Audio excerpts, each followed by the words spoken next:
by talk show hosts, callers or guests on the Rob Taylor Report do not necessarily represent the opinions of the hosting platform, subsidiaries, sponsors, or possibly anyone else on the planet or the known universe. From the tinfoil and lead-lined broadcast bunker on the beautiful southern coast of Oregon, it's the Rob Taylor Report. So strap yourself in. Your weekly political therapy session is about to begin. Ladies and gentlemen, here he is, the nearly famous Rob Taylor. Hey, Coos County. Hello, Oregon. Hello, America and beyond. To anyone who's out there watching, I appreciate you tuning in. I apologize. Last week, I didn't do any live shows. That's right. I didn't do the report, and I didn't do the Friday night rant. We've been busy. Right now is probably one of the busiest times for guys like me who are in the political realm. 6 weeks before any election is when we are the most busiest. We're answering questions, we're helping candidates, we're getting out pamphlets, we're getting out signs, we're contacting people to get people to vote, we're trying to get volunteers, we're organizing, we're doing events, we're doing candidate forums, we're doing debates. There's all kinds of things that are going on out there. And so I just didn't get around to doing the show. But you can go back last week. I did 3 live events. And there's something that I've learned when I do live events. I really suck at it.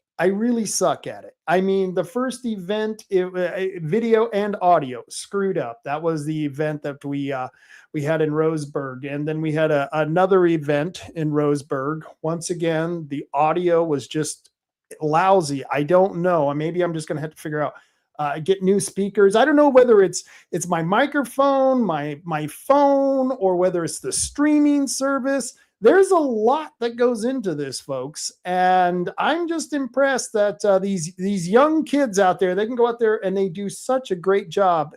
And guys like me who aren't quite up to speed with these new technologies and all this stuff, we're sucking our load. And what can I say? Some of the videos, some of them are bearable. You can watch them and you can get a lot of information from them, but I do apologize that they're not the best of the best. I wish they could be better, but that's all right. We will get better over time.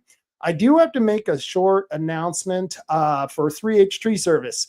3H Tree Service was playing Where's 3H Tree Service? Well, they got a winner. Winner, chicken dinner. He writes me back, Matt Holman. He writes me back on today and he says, we're playing a game. And I thought, oh, this is great. So I was all ready to talk about it here on the show. And then about an hour later, maybe it wasn't even an hour, he writes me back and he says, Mr. Smith won. And I go, Mr. Smith? I hope it's not David Brock Smith. And he wrote me back, no, it was my former producer, Mr. Smith. And so, yeah, he won that. And I congratulations to that, Mr. Smith. I hope you spend the money wisely. So no looking for Where's 3H Tree Service. We already did that today. We already have a winner. So no problems with that. Second announcement that I got to let you people know is we are in a big push to get those signatures for the end vote by mail. We're going to probably have some pop-ups all around the county coming up. And we are going to also be turning them in. I was hoping that Ben Edtl was going to join me today. Hopefully, I just texted him. Hopefully he'll get on here and we'll pop him on.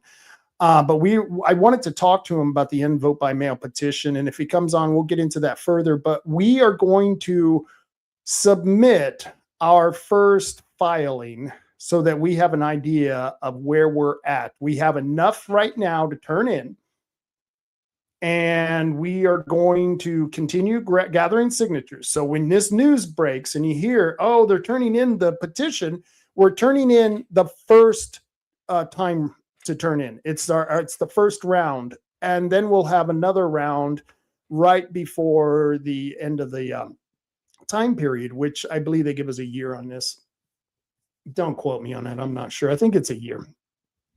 And so we are working to get those signatures, and there's a lot of people out there who think that we are going to be able to get this on the ballot. This is going to be very interesting for the candidates, the governor candidates, especially the Republican candidates. Some of the Republican candidates who've come out and badmouthed the initiative and vote by mail, well, they're going to have to figure out how they're going to deal with it. And I thought it was stupid for any of the Republican candidates to badmouth the end vote by mail petition, because most Republicans want to be able to go back to precinct voting, because they know since Oregon has been a vote by mail state, we have not had a Republican governor since I believe it was 1987. And we used to regularly have Republican governors. And since vote by mail has passed, it's not doing that anymore. We don't have that as much anymore. So we're going to do the first turn in. We're going to see where we're at, and we are asking everyone to continue this, but we don't have anyone today down at the headquarters to gather signatures. Our volunteers had an emergency come up and they had to go take care of business. This is the hard thing when you run these types of operations with volunteers. You don't always have people who are dedicated to showing up because other things in life takes precedence. I give you an example. I was going to go to Brandy's campaign event that she had on Friday at the Egyptian. I wanted to go, but something came up very important that I had to take care of at home. I mean, and I don't feel guilty about it. I would have liked to have attended, but sometimes there are priorities with family and business that you have to take over any of your political activity. And that just happens with anyone who's an activist. The problem is that we just need more volunteers. Once again, more hands makes for light work. And if we had a lot more people volunteering, it would be a lot better for our organization to promote candidates like Brandy Martindale. Brandy Martindale, she's not the perfect candidate. She's not what I would call a hardcore conservative. She's not even a Republican. But when you compare her to the person she's running against, John Sweet, all I've got to say is that I'm voting for Brandy. It would almost take the devil himself to run for that office for me to vote for John. And I still wouldn't vote for John Sweet. I would just leave I would vote none of the above. And remember, when you make that decision on the ballot, say that there are several choices in some category. Maybe it's senator, maybe it's a representative, and you've got 3 or 4 choices and you don't like any of the choices. Well, what you got to do is in the write-in section, write in NOTA. That means none of the above. And I personally think that we should actually have that category in the ballots. You would have the state representatives, you would have the candidates. Underneath the candidates, you would have the write-in if you want to write in. Underneath that, you would have none of the above. So that if the majority of us wrote in none of the above, and 51% of us said, no, we don't want any of these candidates, I think that would probably be a better system. I think we would have a better system if we could vote no. We can vote yes for people. Sometimes they win, sometimes they don't. But if none of the candidates are worth a damn, why don't we have a category that says just that? No, I'm not going to vote for any of these people. All of these people are lousy. And why don't we just have a category that states that? None of the above. We don't want any of these politicians. And personally, I think that would be a great idea. Let's see, I got a comment here. Let's see who's coming. Oh, it's Mom and Dad. My favorite 2 viewers are my parents, Mom and Dad. They had a good Easter. I'm glad you guys are watching. We had a great Easter here in Bandon. It was a beautiful day. Damn, it was beautiful. In fact, it was to the point where we had to actually open the doors. I opened the doors a little bit because it was warm out. It was almost a little too warm out. I don't know if I can complain for that. I want the warmth. I want the hot. I crave for it. I'm from the desert, so I like that stuff. But it was nice here in Bandon, and so we had a really good day. My granddaughter, being an only child and living 3 houses in a row of family, because, they're her parents, and then there's their grandparents, and then there's their great grandparents. We all live in 3 houses in a row. And she got to do Easter egg hunting at her parents. She came over to our house and did Easter egg hunting at our house. And then she went over to great grandma's And so one child, a lot of eggs. I think we need to find more kids in the neighborhood and bring them over for the Easter egg hunt because it really just wasn't fair. But you know what else that I've discovered? Easter egg hunting proves that children can find things when they want to. I always yell at my granddaughter, you need to find that. You need to find, I don't know where it is. I don't know where to find that. I don't know what I did with it. Well, go look for it. Go find it. I don't know. I don't want to go look for it. Well, you can find it. You can do it. Well, Easter egg hunting proves that. All those kids out there who parents think, wow, I don't know what's going on with them. They can't seem to find anything. Well, that's what happens. I don't know where Ben Edtl is. Ben, where are you? Because we got to start talking about some of the things that are going on. And I might as well start. I was going to do the vote by mail because Ben was going to be on here. Maybe he'll join us in a minute. So I'm going to go straight to some of the local news that's been happening. Many of you who tune in, you're local residents. You live in Coos County. I live in the city of Bandon. And we are... we have a lot of things going on locally. All politics is local. And a lot of people complain. They say, Rob, you need to focus on national and international stuff. And I laugh. Yeah, why would I focus on it? Maybe if I had Joel Skousen on or Trevor Loudon on, they're international political strategists. International political strategist. And those people, they're the ones you want to ask about international news. I mean, we've got a war going on. I don't care what anyone calls it. When you bomb the crap out of a country, it's a war. And as someone who has been against these foreign wars for a long time, I was kind of ticked off at President that we're doing this. I wasn't too happy with Venezuela, but the results have seemed to have been turned out quite well. I wasn't too happy with what he's doing in Iran. So far, the results, well, it's been mixed. We'll see what happens. But all politics is local. So all that international stuff, I'm not going to get into it. I've got so many friends who are anti-Semitic. They hate the Jews. And which is funny because now I know a lot of leftists who hate the Jews. And I've never understood that. Well, I never understood that type of racism, that kind of hate. We're going to hate somebody just because they're a certain type of people. And we're just going to hate the whole group. I mean, it just blows my mind when I talk to friends who are like that. It's the Jews. It's the Jews. All the Jews are causing all the problem. They're trying to take over the world. They're Zionists. And I hear that all the time. And I think it's absolutely ludicrous. I think people are people. There's good and bad in every group. And I don't know. These international geopolitical things, I'm not there. I couldn't tell you. Who's in the right and who's in the wrong.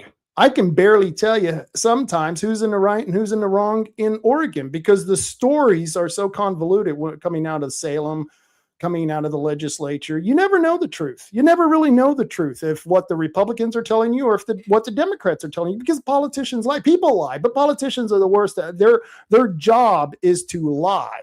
Well, actually, their job is to get elected, and then their second job is to get reelected. But the third job is to lie to the people. Yes, you have to be a consummate liar to be successful in politics today, it seems like. So that's one of the things that really bothers me when I have to deal with local stuff, because I know these politicians.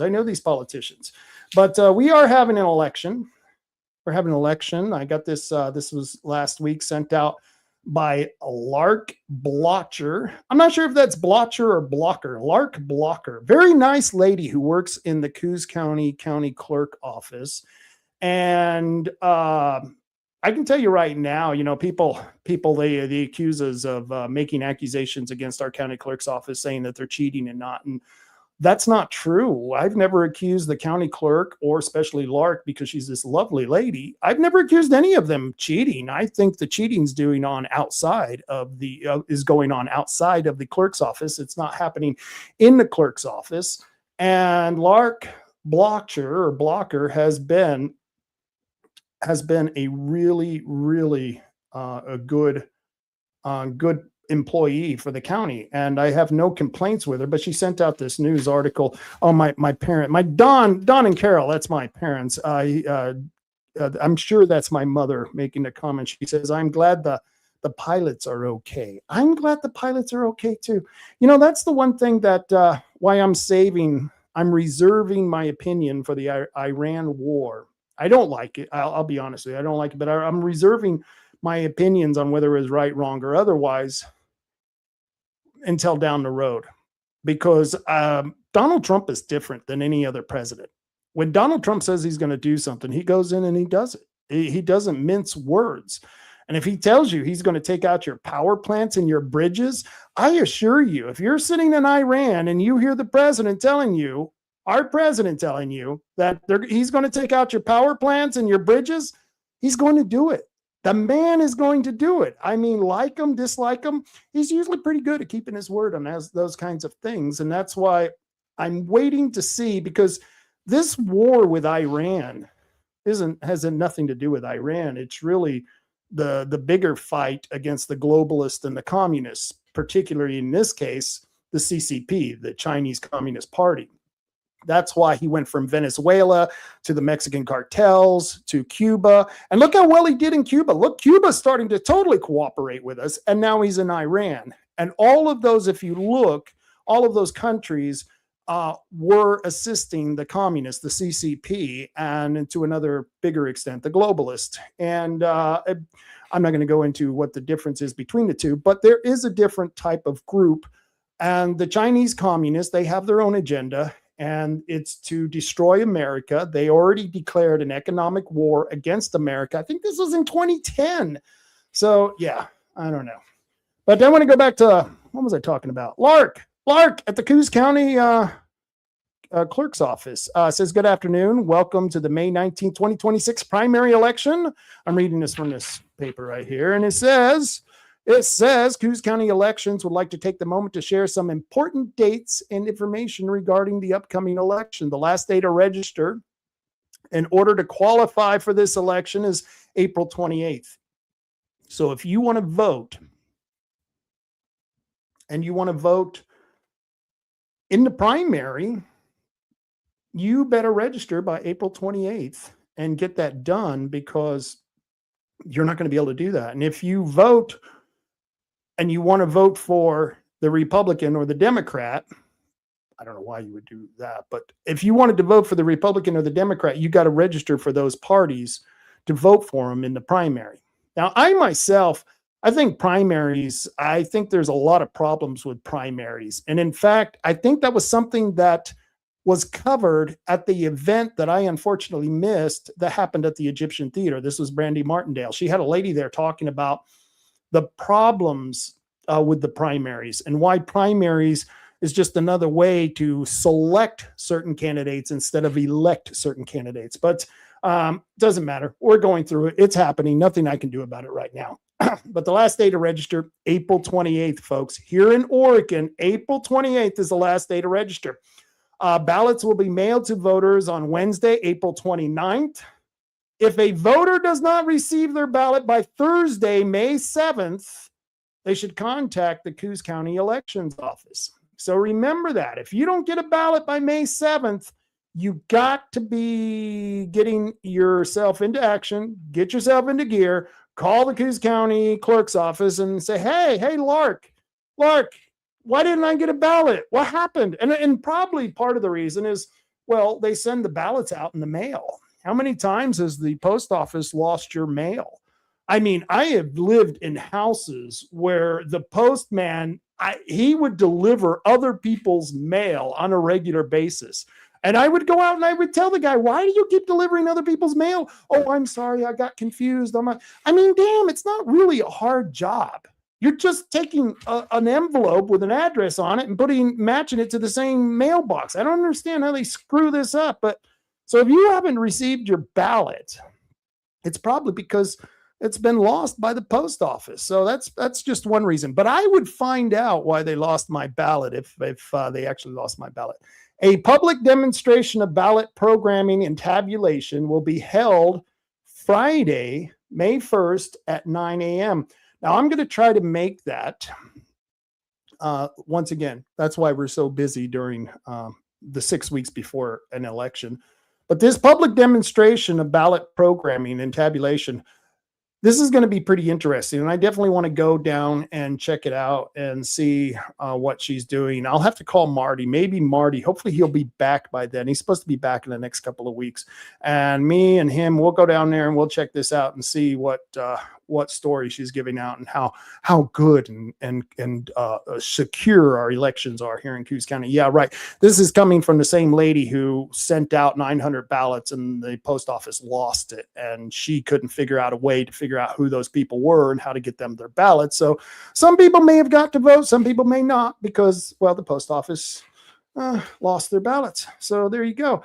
Let's see. The first report of elections results will be available on the Coos County website at approximately 8 p.m. on Election Day. A full schedule of when results will be released can be found on the Coos County website. Usually it's the second release is 10, maybe 11 o'clock, sometime in that area. Everyone interested are welcome to come observe the election process. Additional information as well as the required forms for observation can be found on the Coos County website. Now, I know we've got people who are going to be there, who are going to be observing these elections. And once again, I don't think you're going to find any fraud by observing the elections, because as someone who as a supervisor, I would have to go in, and the first thing I'd have to do at the store is I'd have to count the drawer to make sure the drawer balanced. That was the very first thing when you walk in the door as a supervisor, because you want to make sure that your clerks aren't stealing from you. You want to make sure that the change is what's supposed to be in the drawer is actually in the drawer. And so you would do a balance, and you would immediately balance the drawer. And most of the time it would come out just fine. But the problem is if you're counting money and some of the money is counterfeit, say you got some 20s that are counterfeit, some hundreds that are counterfeit, and you're counting them, the money may add up, the money may balance, but if you don't know you've got counterfeit bills, then you've still got an imbalance. You still are going to be missing money, because someone's going to find that counterfeit money and going to have to take it out of the drawer and give it back to the feds, and you lose that money when you receive counterfeit money. So what I'm saying is, if they count the ballots and all the ballots are in, and you count them, and you don't, and that's perfectly fine, it can balance, but there still can be some ballots that really didn't that weren't put in by the people that they said that were put in. There could be other reasons why the balance comes out perfect while still having some bad ballots returned. So just because you're counting the money and the money balances out doesn't mean it's balanced out if you have counterfeit bills. And so let's see, Ashley says, I wish Trump would just take everything south of California to the Gulf of America. Wow, that's interesting, Ashley. That would be an interesting prospect. Wow, that would be an interesting prospect. I like that. I'm sure they're going to call you a racist for that for some reason. I don't know why, but I like that idea, Ashley. I actually kind of like that idea. So those are some of the things. If you want to find out more, you can go to the Coos County website. And heck, since we're talking about it, let's go ahead and share that page. Let's see, share screen. Coos County website. Let's share that page. Okay. There we go. All righty then. Let's go down to the county clerk. And by the way, this right here is you can see the web address. It's coos.or.us. This is an official government website. This is the Coos County website. You go down here, you go to the departments, come down to county clerk, you hit the county clerk office. Now, the county clerk does a lot more than just elections. So if you look at the left of the screen there where it says county clerk, and then it goes through all those different tabs, under the elections tab, you click that. You have to go back down, and then it says the May 19th primary election. Click that sucker. And then you can go down here. Now, voter turnout and election results. On the night of the election, the daily ballot return and the sample totals report. The sample totals report, you won't need to worry about that. But the daily ballot return, if you're someone who keeps track of this, as soon as they start taking the ballots, as soon as we start returning the ballots, every day, the amount of ballots that come in will be posted on the daily ballot return. And you can check that every single day after the ballots go out and once they start getting mailed in, and they will have that number. Let's go down here because all this information is very, very important to anyone who wants to make sure they're doing this right. The notices, you want to be an observer. There's been an observer announcement. We have several other notices here. That's always good. Open offices. Let's see. Open offices. U.S. Senator, U.S. Representatives, governors, state senate, state representatives. Let's see. More state representatives. So this gives you an idea of who's running for what and where. Let's see. Let's see what nonpartisan officer, commissioner of Bureau of Labor and Industries, Boley, judge of the Supreme Court. I wonder who's running. I wonder if anyone. I haven't even checked. I'm willing to bet whoever's running probably running uncontested. Judge of the Court of Appeals, judge of the Circuit Court. Yeah, all that's good stuff. All that is good stuff. So this is stuff, like I said, you can find on the clerk's office. Let's close this and go back to the clerk's office. Then it says local candidates. Now this is good. We've got Coos County. Oh, wait, hold it. Let's see. I just got to. Oh, I know. Marty is asking. Yes, please. Yeah, Marty, just a second. I will send you a link. Marty has texted me, Marty Kurt, and he may have some information that could help me sound a little more intelligent. I don't know. Pretty much anything could do that at this point. But I'm sending him the link, and hopefully we'll get him in here in a minute. But I wanted to show you, Marty's running against Julie Brickey, our current county clerk, and so is Pam Lewis. And you can find out if you go to Marty Kurt, this tells you his SEL 101. Yeah, you can find out all kinds of information on people. This is where we got information on people in the Republican Party, and they were accusing us of doxing them because we put this information out to the public. And there were people in the Republican Party of Coos County who were saying, oh, you guys are doxing us. It's like, how can we dox you when you filled out the document, you submitted the public document to be put on the county website that any person can look at, and somehow we're doxing you? Yeah, that's crazy. Let's see. Marty is here. All right. Hey, Marty. The entertainment just never ends. I started watching the show and I realized that Ben wasn't showing up. So I thought, well, I'll listen for a while. And then was like, okay, well, maybe I should help out until Ben shows up. Yeah. I don't know. Maybe, he's a busy man. He may be doing something. He may got distracted. Yeah. Well, and he definitely is shall we put it, a fire starter. He's definitely a live wire, a spark plug, shall we say. Yes. He is definitely basically, he's ready to go at any point in time. He's never lacking in an opinion, at least in the amount of time I've known him. And that's been a long time. So I was going over the local candidates, and I was telling people I wanted to show them how they can find out some of this stuff, like the county commissioner position, Coos County sheriff. And look, the county sheriff has actually got someone running against him. Kennard, Michael Kennard is running against him. He ran against him last time. Yeah. Or ran with him, because I think it was Fabrizio and Kennard running against whoever the previous sheriff was. No, it was just Kennard and Fabrizio. Zani retired and endorsed Fabrizio. Oh, okay. Well, that's how I misinterpreted that one then. So I just thought it was, he was running again. But I remember Kennard at the CRL meetings, I'm like, well, I'd vote for that guy. Yeah. I'll vote for Kennard too. Yeah. I mean, it's I look at what the sheriff has done, and I'm just not impressed. I'm just not thrilled with what's happening down there. So I'll try anything new. Yeah, I wonder how much of that is, how much of that is the sheriff's doing, and how much of that is just Yeah, the system is set up to fail on purpose. I yeah, mean, we don't have enough DAs, we don't have enough assistant DAs, we don't have enough police, we don't have enough money for the police, we don't have enough money for the jail. I mean, it's all catch and release at this point. The problem is all the paid protesters have lawyers on call.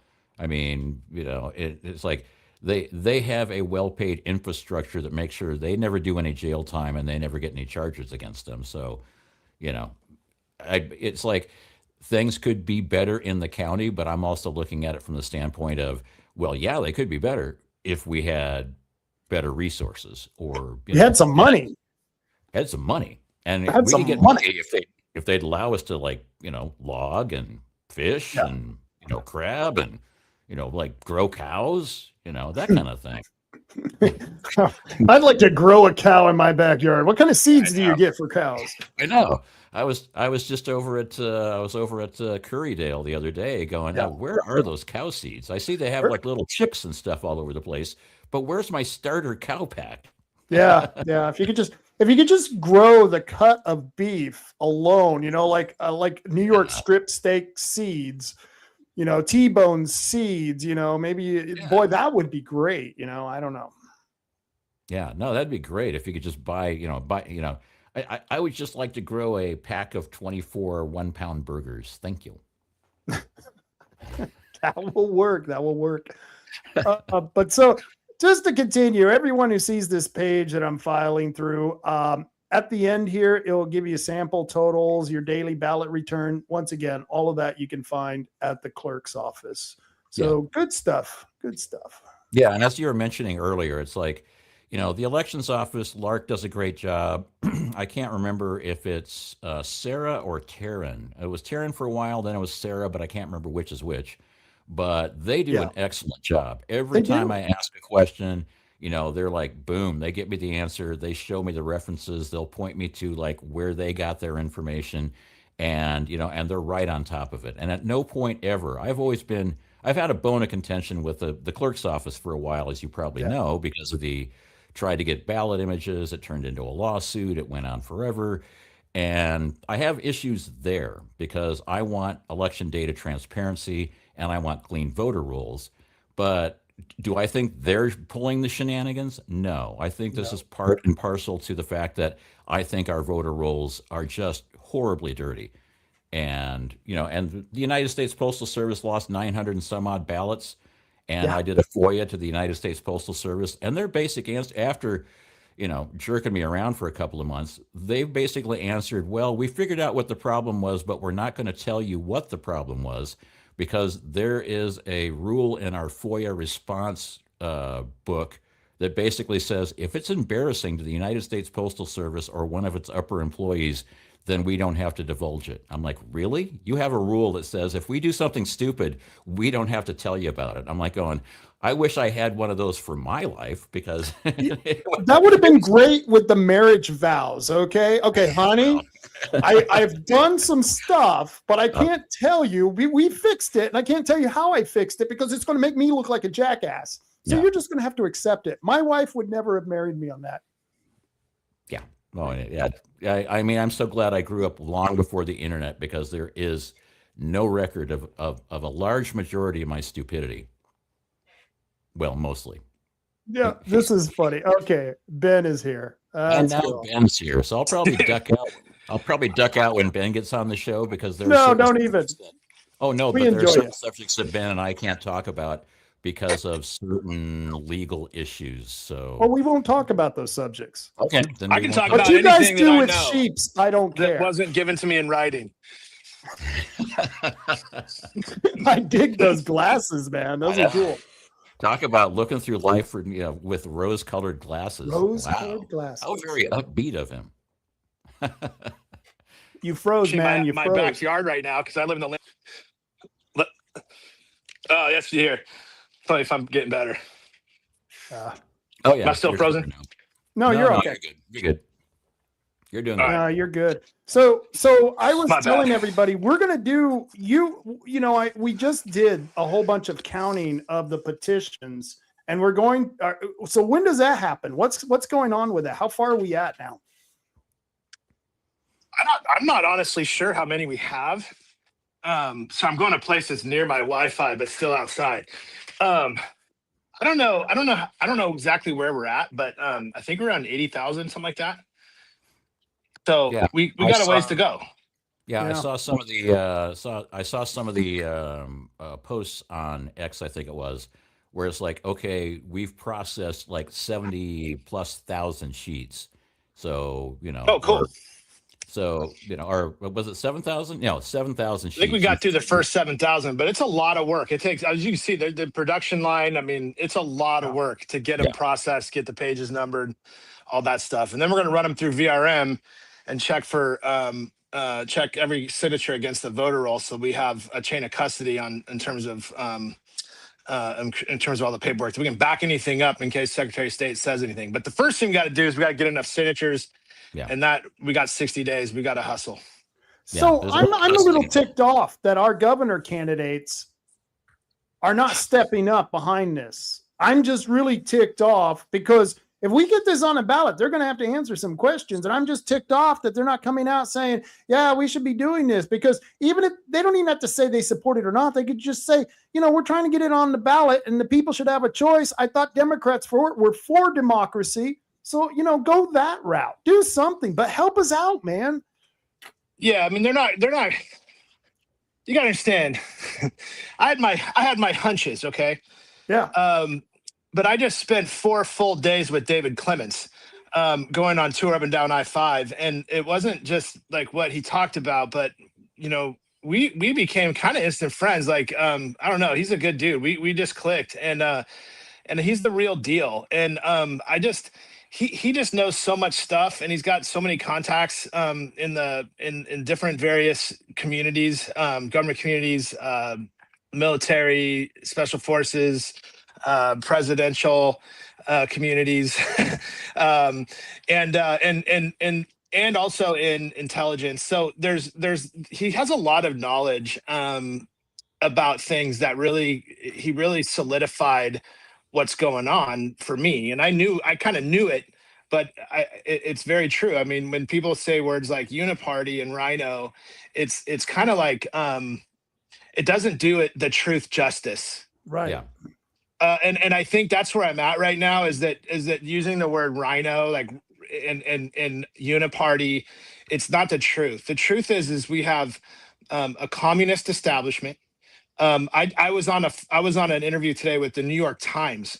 They reached out to me and asked questions, and I laughed and told her, I said, hey, listen, if you even hint at the truth, I got your back. Okay. Cause everyone hates you and I hate you too. But if you even hint at the truth, I got your back. And she laughed and she goes, you won't like everything I write. And I'm like, well, of course not, but tell the truth. And if you're going to say that the elections are secure, you have to prove it yourself. You have to prove it like I've proven they're not secure myself. And she would not take that promise. So anyway, that's the New York Times for you. But the reality is that, rhino and uniparty just doesn't do it justice. We have I truly believe that we have, we're facing basically the military complex versus the intelligence complex. And the intelligence complex is very tricky because they can infiltrate political parties. They can create CCP assets like David Brock Smith. And I don't think he's a Republican. I think he's a CCP asset. I don't think he's a rhino or a member of the Uniparty. I think he's a CCP asset. Yep. And whether they switch out Merkley or whatever for David Brock Smith, they're just switching out one CCP asset for another CCP asset. And I truly believe that. And call me crazy or whatever, but I believe that's what we're up against. We're not up against rhinos. We're up against CCP assets. We're up against globalist assets. We're up against intelligence community assets. And they've infiltrated politics. They've infiltrated our media. They've infiltrated our media at the highest levels, at the executive level.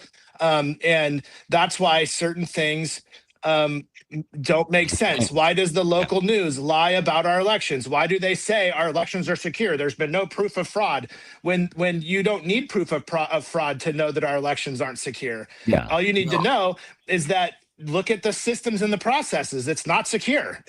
you know, Yeah, here's that's the it. hypocrisy of this whole situation. The whole hypocrisy of this is when Trump won the first time in 2016, the news cycle 24/7 was Hillary Clinton and all these people getting up and going, well, you know, he stole the election. You know, our systems aren't secure. You know, he's colluding with the Russians. You know that the systems can be hacked. I've got a video that has like 20 different congressmen going, the systems can be hacked. Well, we didn't change the systems, but 4 years later, you know, it was like, now we have the most safe, secure, and transparent election ever.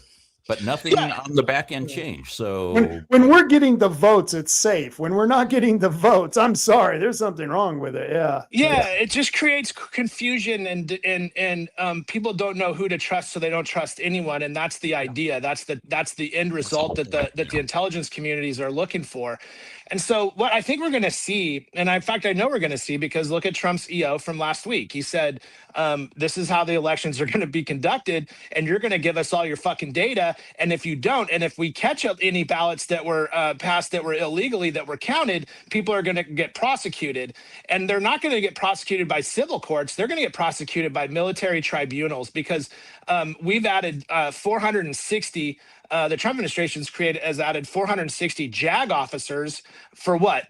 To prosecute illegal aliens? That's not the case. That's not going to happen. It's to prosecute election crimes and to put people in prison, and actually probably take them into firing squads. Because if you're stealing elections to the degree that the state of Oregon and the state of Washington, the state of California, the state of New York, all these big blue states are doing, that's treasonous, because you're stealing our country. You're stealing the United States of America away from citizens up and down like the entire West Coast. Like, this isn't the United States.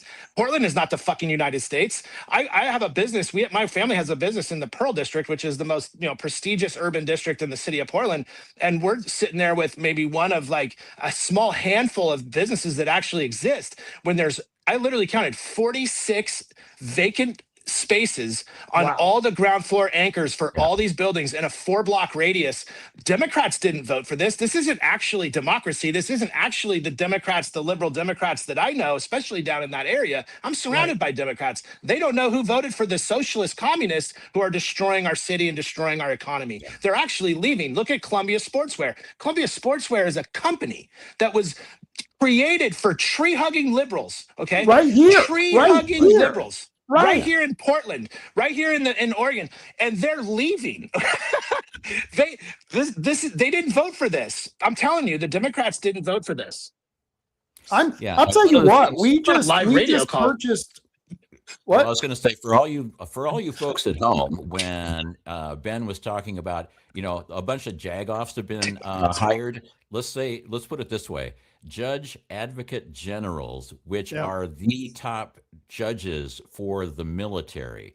So they're JAG officers. But when he said, the Trump administration has just been put in a whole bunch of jagoffs, and I'm like, we should probably clarify that one. So I just did. JAG is Judge Advocate General. It's like the top military justice dude. Right. They've been added all over the place. And this is not just for, this isn't for your illegal alien overstaying. No. This is for military tribunals. And so the whole point is we're seeing a lot of the infrastructure necessary to do some serious amounts of justice being put into place.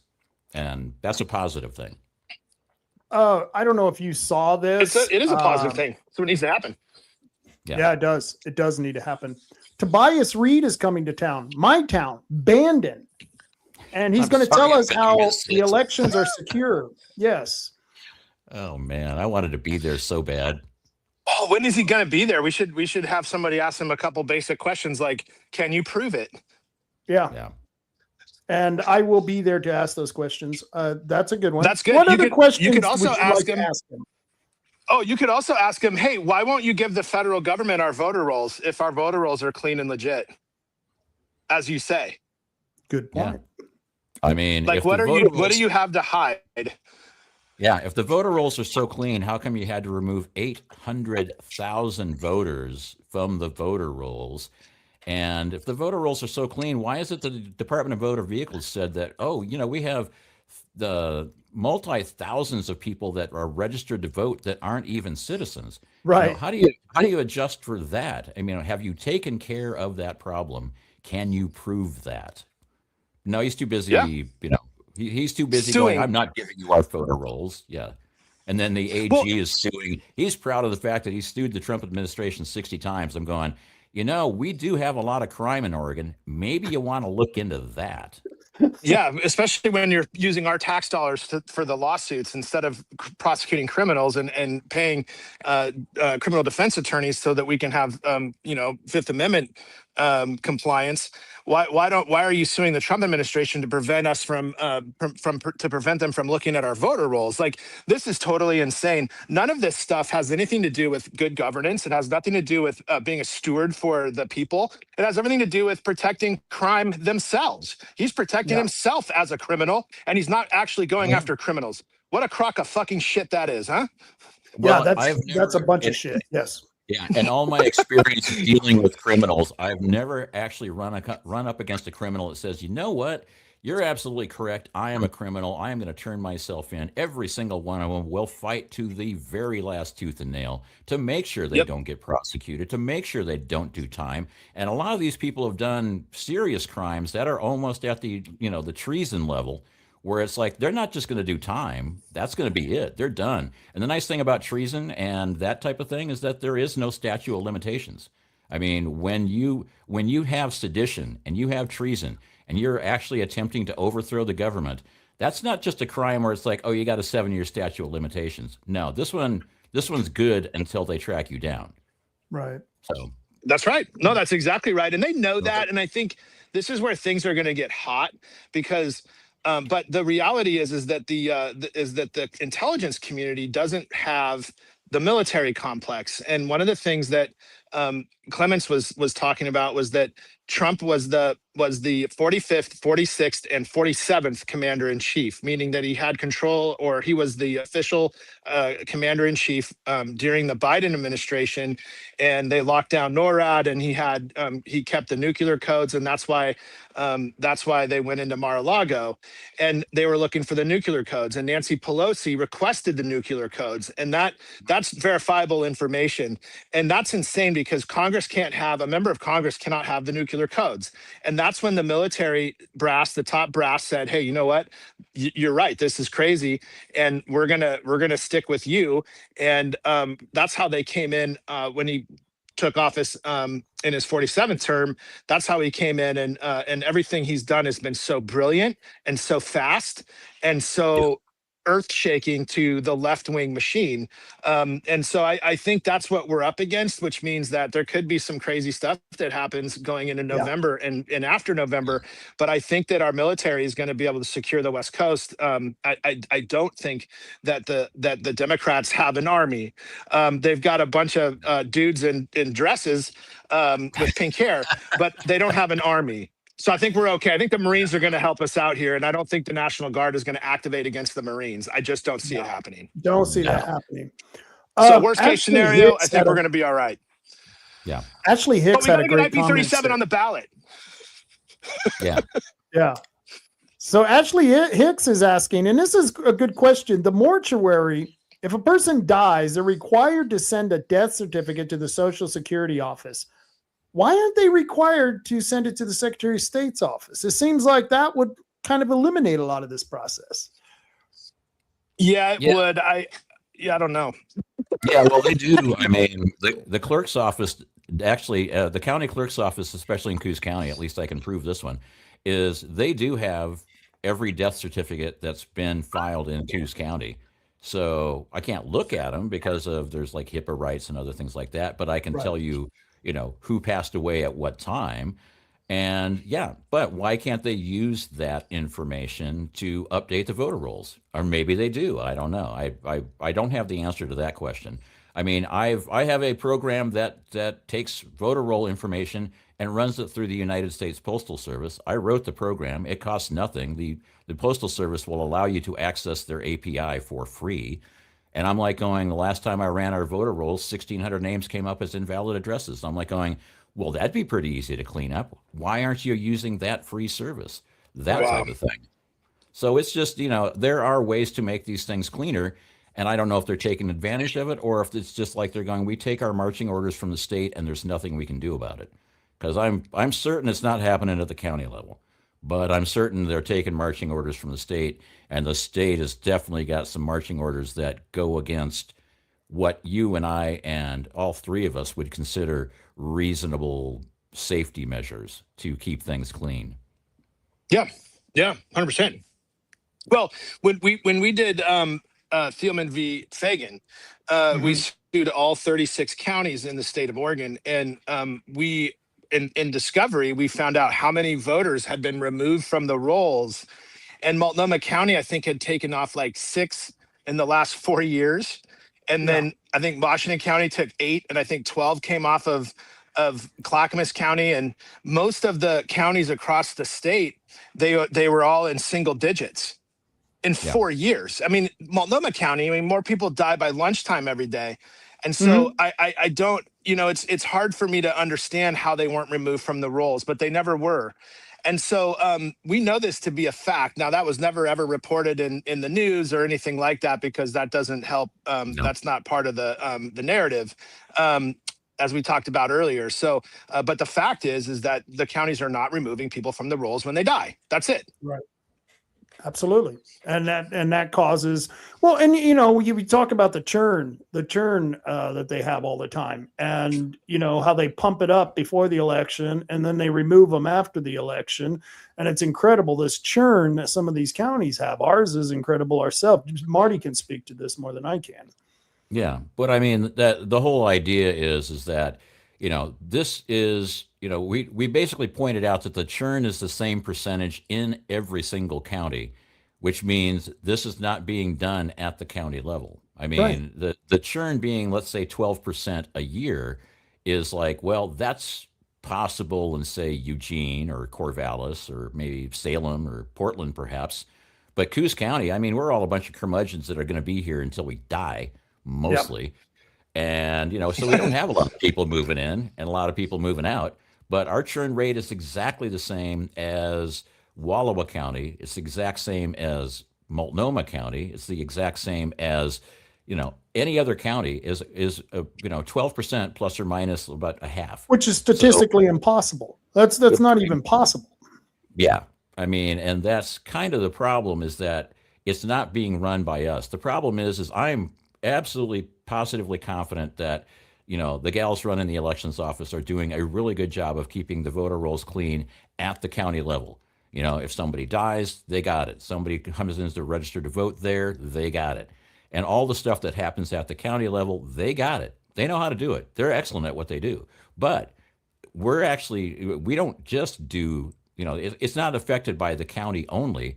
They're getting data from the Secretary of State. They're getting data from the DMV. They're getting data from Oregon Health Alliance. They're getting data from 20 different other agencies. I actually looked it up in the ORS the other day, and I'm like, oh my goodness, there's like 15 other agencies that can have their fingers in the voter rolls. That's at the state level. Now, at the national level, you have ERIC, which is the Electronic Registration Information System or Concern or something. Which worked real well with Thomas Tuttle. Because that worked real well at catching him. Yeah, so I mean, and the whole thing is so now we have a national organization that's paid a lot of money by NGOs affecting our voter rolls as well. And I'm like going, so this is happening, way up above the county level. I mean, it's the problem is and the reason I'm running is I'm running on a 2-point platform. My platform is voter rolls can be maintained at the county level only, 1. And 2, election data transparency. You want the ballot images? We're putting them on the website. You want the cast vote records? We're putting them on the website. You want all this information? We're not going to charge you an arm and a leg. It'll be publicly available. So that's my whole platform. That's fantastic. The rest of my platform is nothing I can do about it. I can't fix the state. I can't fix the national. But county-wise, that's what I can do. No, that's huge too. And Marty, the thing that also one of the things I learned, and Clements was really strongly supporting this as being the answer. is that when you're in a position of power, you have to say no to the fraud. And as the CEO of Umpqua Public Transit District, I was the first government official in the state of Oregon, in the history of the state of Oregon, to refuse to certify an election that I knew could not be certified. And so I did that. And I'm obviously paying a massive price, both personally, professionally, and politically. But I don't care, because we have to get in there and say, no, this doesn't look right. Tina Peters blew the whistle. We need people to go in there and blow the whistle. They can arrest as many of us as they can, but they can't arrest us all. And so if we're in there and we see something wrong, you got to say something. But right now we're in a situation where the people who are elected or selected, whatever you want to call it, are the people who are not typically going to blow the whistle, and that's because they're they're set up for it. That's why they all act the same. So if you get in there, man, which I pray you do, get in there and do what you say you're going to do, and then get in there and blow the whistle the second you see something wrong, which I know you will. Which I know that's why you wouldn't get elected or selected. Yeah, I know. I'm like, well, I'm 100% certain there's no way they can let me be elected, because if I get in there, then I'm their worst nightmare. Right. But secondly, the other reason is that, I'm like going, you guys got me all wrong. The only reason I want this job is so I can get in on the grift and the corruption too. I'm tired of watching all these other fat asses get millions of dollars, and I'm like going, where's my money? Where's my money? They're going to take that edit and they're going to run that against you. They're going to take exactly what you just said, and they're going to put that out. They're going to put that in TV ads, especially if the elections, especially if the Marines are counting our ballots. Luckily for us, it's Coos County, and I doubt there will even be a TV commercial. I think the most you'll see is signs and this podcast. I'm sure Sal Carruthers will post something nasty. There about you me. go. They'll be like, look, he's with the grifter Ben Edtl, who's a total grifter, who stole money from UPTD. And they're all discussing it, that they're going to be stealing money from you too. I can see it now. They'll run it in Portland and in Coos Bay. They'll have it'll be like, we are so very crafty about our grifting that we're actually publicly saying it on a podcast because we are that crafty. So Ben, what's the next thing coming up? What do you got coming up, man? What? Well, right now, I mean, the big thing for me right now in my world is trying to recover financially from the Department of Revenue and all these things that have happened to our family as a result of running, being a petitioner for IP37. And then of course, I'm looking, we're in the process of taking UPTD, ODOT, and this third-party private company, RLS, to federal court because of that RLS document that they made that was falsified. That's a crime. And of course, Edtl was involved in that. I don't know why, but he was asking for that report October 1st, and it didn't go to the board until December 3rd of 2025. So very fascinating that he was aware of it and was involved in it, because it implicates him in potentially the production of it and or the distribution to the media, which is a crime. And so we're going to be holding a lot of people accountable for that and seeing where that leads. And I think that's going to be a big thing. I'm not running for office right now because we got a guy in my district, HD 37, and apparently the caucus likes him, so that's fine. But I don't know if he's a good guy or a bad guy. But I don't. It's not something I'm interested in right now, and I think I'm going to stay away from legislative stuff anyways. But as far as the state goes, I think our number one priority as Republicans is to redirect the Republican Party and truly cleanse it of the David Brock Smith type influence, because as I said before, David Brock Smith is not a rhino or a uniparty guy. He's a Chinese asset, and he has control over the ORP.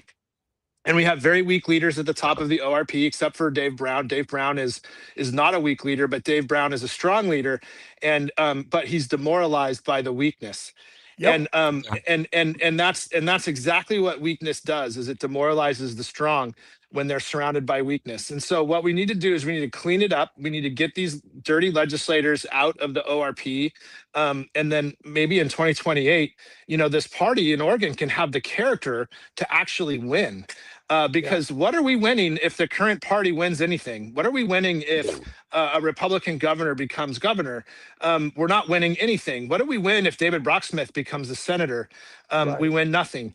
And so there's truly no wins here. So we need to have character. We need to have a party apparatus in Oregon that's strong, that's willing to stand up for the same things that the Trump administration is standing up for, and willing to tell the truth and willing to take strong political actions like IP 37 that force our opponents who control the elections to answer for their election system that's totally manipulable. I mean, it's ridiculous. So anyway, that's what I think is next for me, is to help just shape that as we go into 2028. And then of course in 2028 I'll probably run for something larger.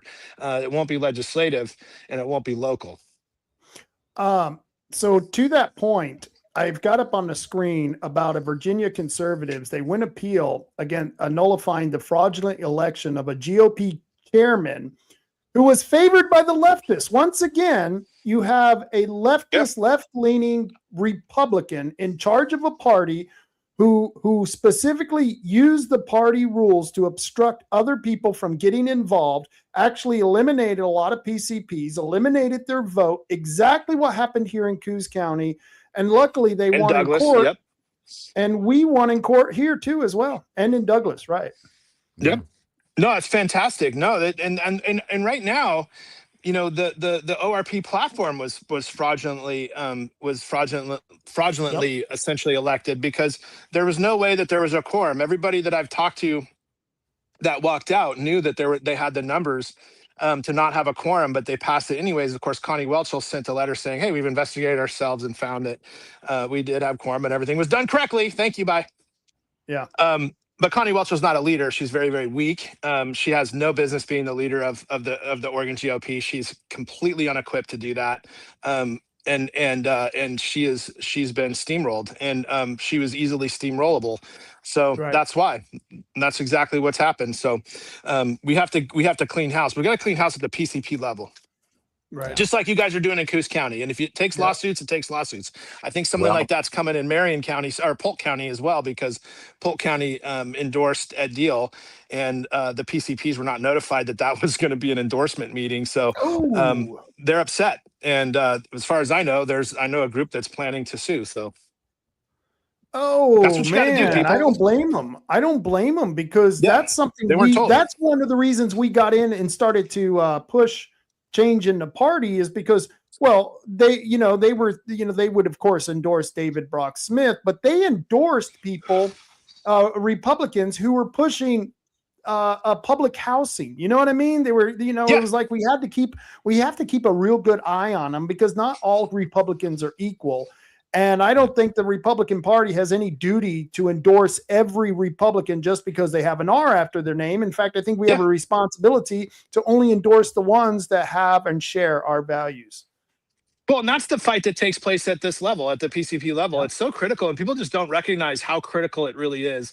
You got to get in there. We got to flood the place with good PCPs who are willing to stick it out and sit through the boring ass meetings, so they can elect executive committees at their local level. And when they don't get allowed in, which is a lot of times what's happening all across the state. I mean, Washington County is my county, very small. When I was there inactive, it was very, very big. And I'm an elected PCP, right? But it was very big. And we filled that place to the rafters. The last time I went to a meeting in Washington County, there was only a few people, and everybody in there supported the chairman, and they were all pretty much, totally anti-Trump. And so we're whether they would admit that or not, I don't think they would admit that they're anti-Trump, but they don't know enough to even understand that they're anti-Trump. So all the people they're supporting are anti-Trump, and not by their words, but by their actions.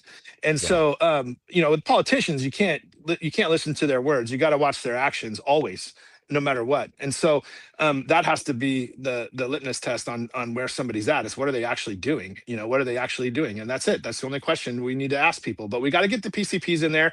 Coos County was huge. Mr. Nardbrain that got thrown out, he's done. You guys are going to throw somebody else in and throw him out. And hopefully, Castleman and Raines and all you guys could just take that party and really just thrive, because that's what has to happen, and you're demonstrating to the entire state what has to happen. And so anyway, yeah, good job, You guys. know what I mean, we proved? What we the proved fucking in model that right there. court case.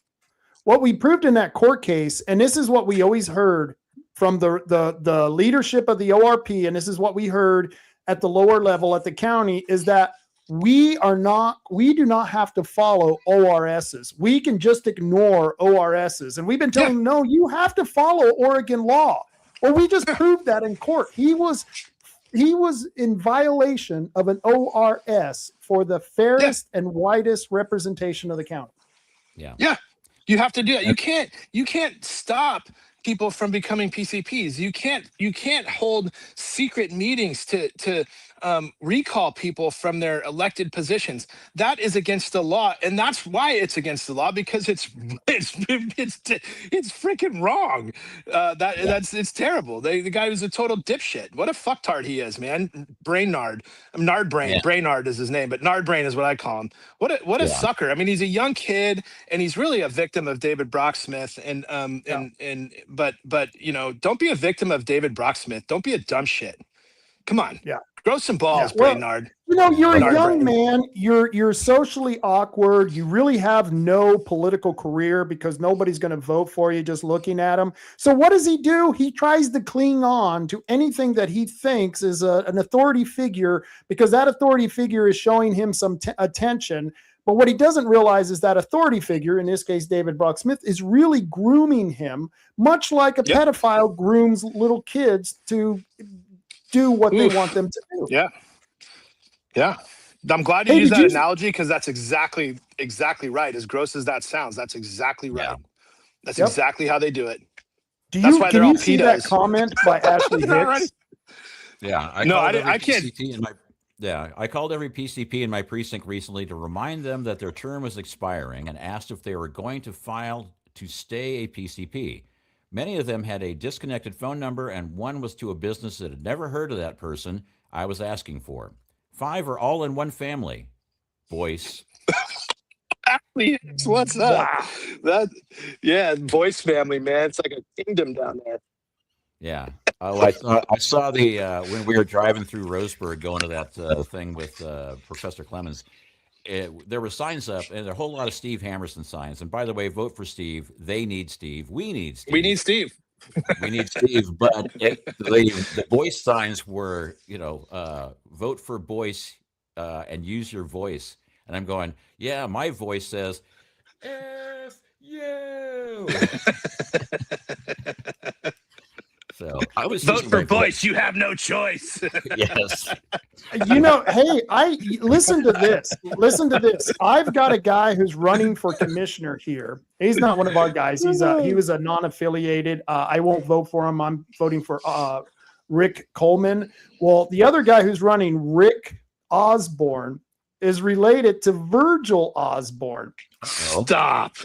Yeah, and get this. His parents run the prenatal center that they just had an event, the huge event where it took away all the people from our debate because it was the same night. They had like 500 people there, I think they said.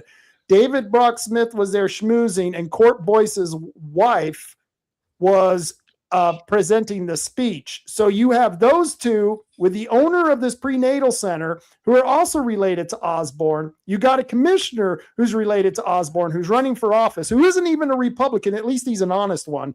So you have the Boyces, the Osbornes, and the Smiths all in this good old Boyce network down here in the 3-county area. Yeah, wow. Virgil Osborne too. I mean, if you're watching Virgil, you're a dirtbag. Like, I'm so glad I know that now, because they got a couple of people that can use. They're just pawns, like Virgil. He's just a fucking pawn, and they push him out there and tell him to say all the right things. They let him have a pretty okay voting record. Every once in a while, they're like, "Sorry, Virgil, you got to take one for the team and vote for the communist bill."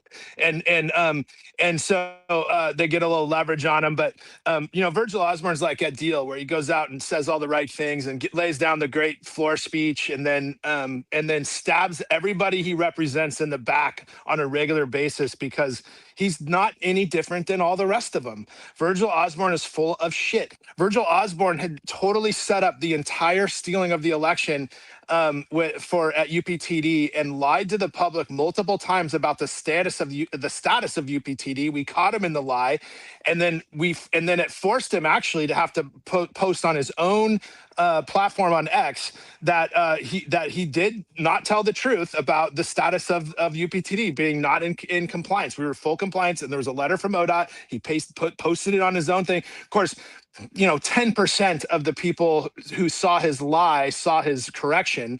Right. But he knows that, right? It's not a big deal. Like the whole time he knows exactly where we're at because I'm talking to him myself.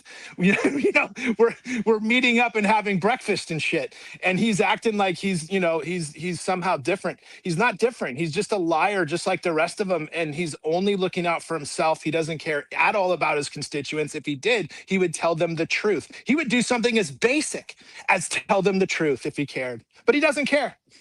No. Hey, you want some dirt on Deal and Dudley? I got some dirt for you. I mean, you're gonna love this. Everybody's got dirt. Okay, so that I had a debate, and that Joshua Michaels had that debate up north. Well, we had worked together to coordinate our debate so that we didn't overlap each other. And at the time, I had Edtl, Bethel, and Medina, and Dudley was considering at the time. Drazen said no right off the bat. So Deal called me a week before the debate and said, I'm not going to show up to your debate. And I go, why not? And he says, well, you promised me, you guaranteed that Drazen and Dudley would be there. And I said, how could I guarantee that? How could I ever do that? I said, you better be here because it's not going to look good for you. So he calls me the next day and he says, okay, I'm sorry. I'll be there. Don't worry. I'll be there. Okay. Thanks, Ed. So I get a call from Joshua Michael. He did the same thing to Joshua Michael. He tells him, well, since Dudley and Drazen isn't going to be there, I'm not going to show up. Well, get this. At the debate that I had, Ed Deal showed up. Joshua drove all the way down here from Salem just to talk and confront Ed Deal.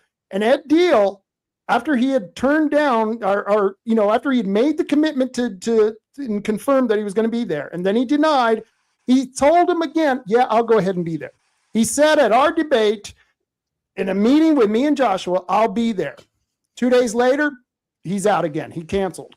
Well, Dudley did the same exact thing. Dudley's campaign told us they had already confirmed for Joshua Michael's debate, and they are now saying that they never confirmed for that. That was bullshit. They were both confirmed for Joshua's debate, and they both burned him. I'm pissed about that. Yeah, it happens. I mean, look, Ed Deal is trying to be a front runner. He's not. And he's nowhere close. He might be third, I guess. I don't know. I haven't seen any polls out there, but I'll tell you right now, he doesn't have the money or anything to become anywhere near Drazen and Dudley. And Dudley's already running TV spots right now in Portland. And I haven't seen any Drazen spots, but I've seen Dudley spots. Dudley's platform is like, Democrat light. And I went to his website. I was like, do you realize you're running in a Republican primary, correct? Because it looks like you're running in a general, like, Democrat light. Maybe we're running for, like, Portland mayor or something like that. He doesn't really, I don't think he understands what he's up against. I think he's clueless to that. And that doesn't mean that Dudley's a bad guy. I think if anybody's running, Dudley's probably the best individual, the best person. But he's not. I don't know if he's ready. That's the thing. I don't know if he's ready. I know Drazen is a political animal, and I know she put tampons in little boys' bathrooms just like the rest of them. So, frankly, where I stand is I don't like any of them. I don't like any of them. It sucks, but there's nobody really good, strong running for governor who's going to turn Oregon around. It's just not happening.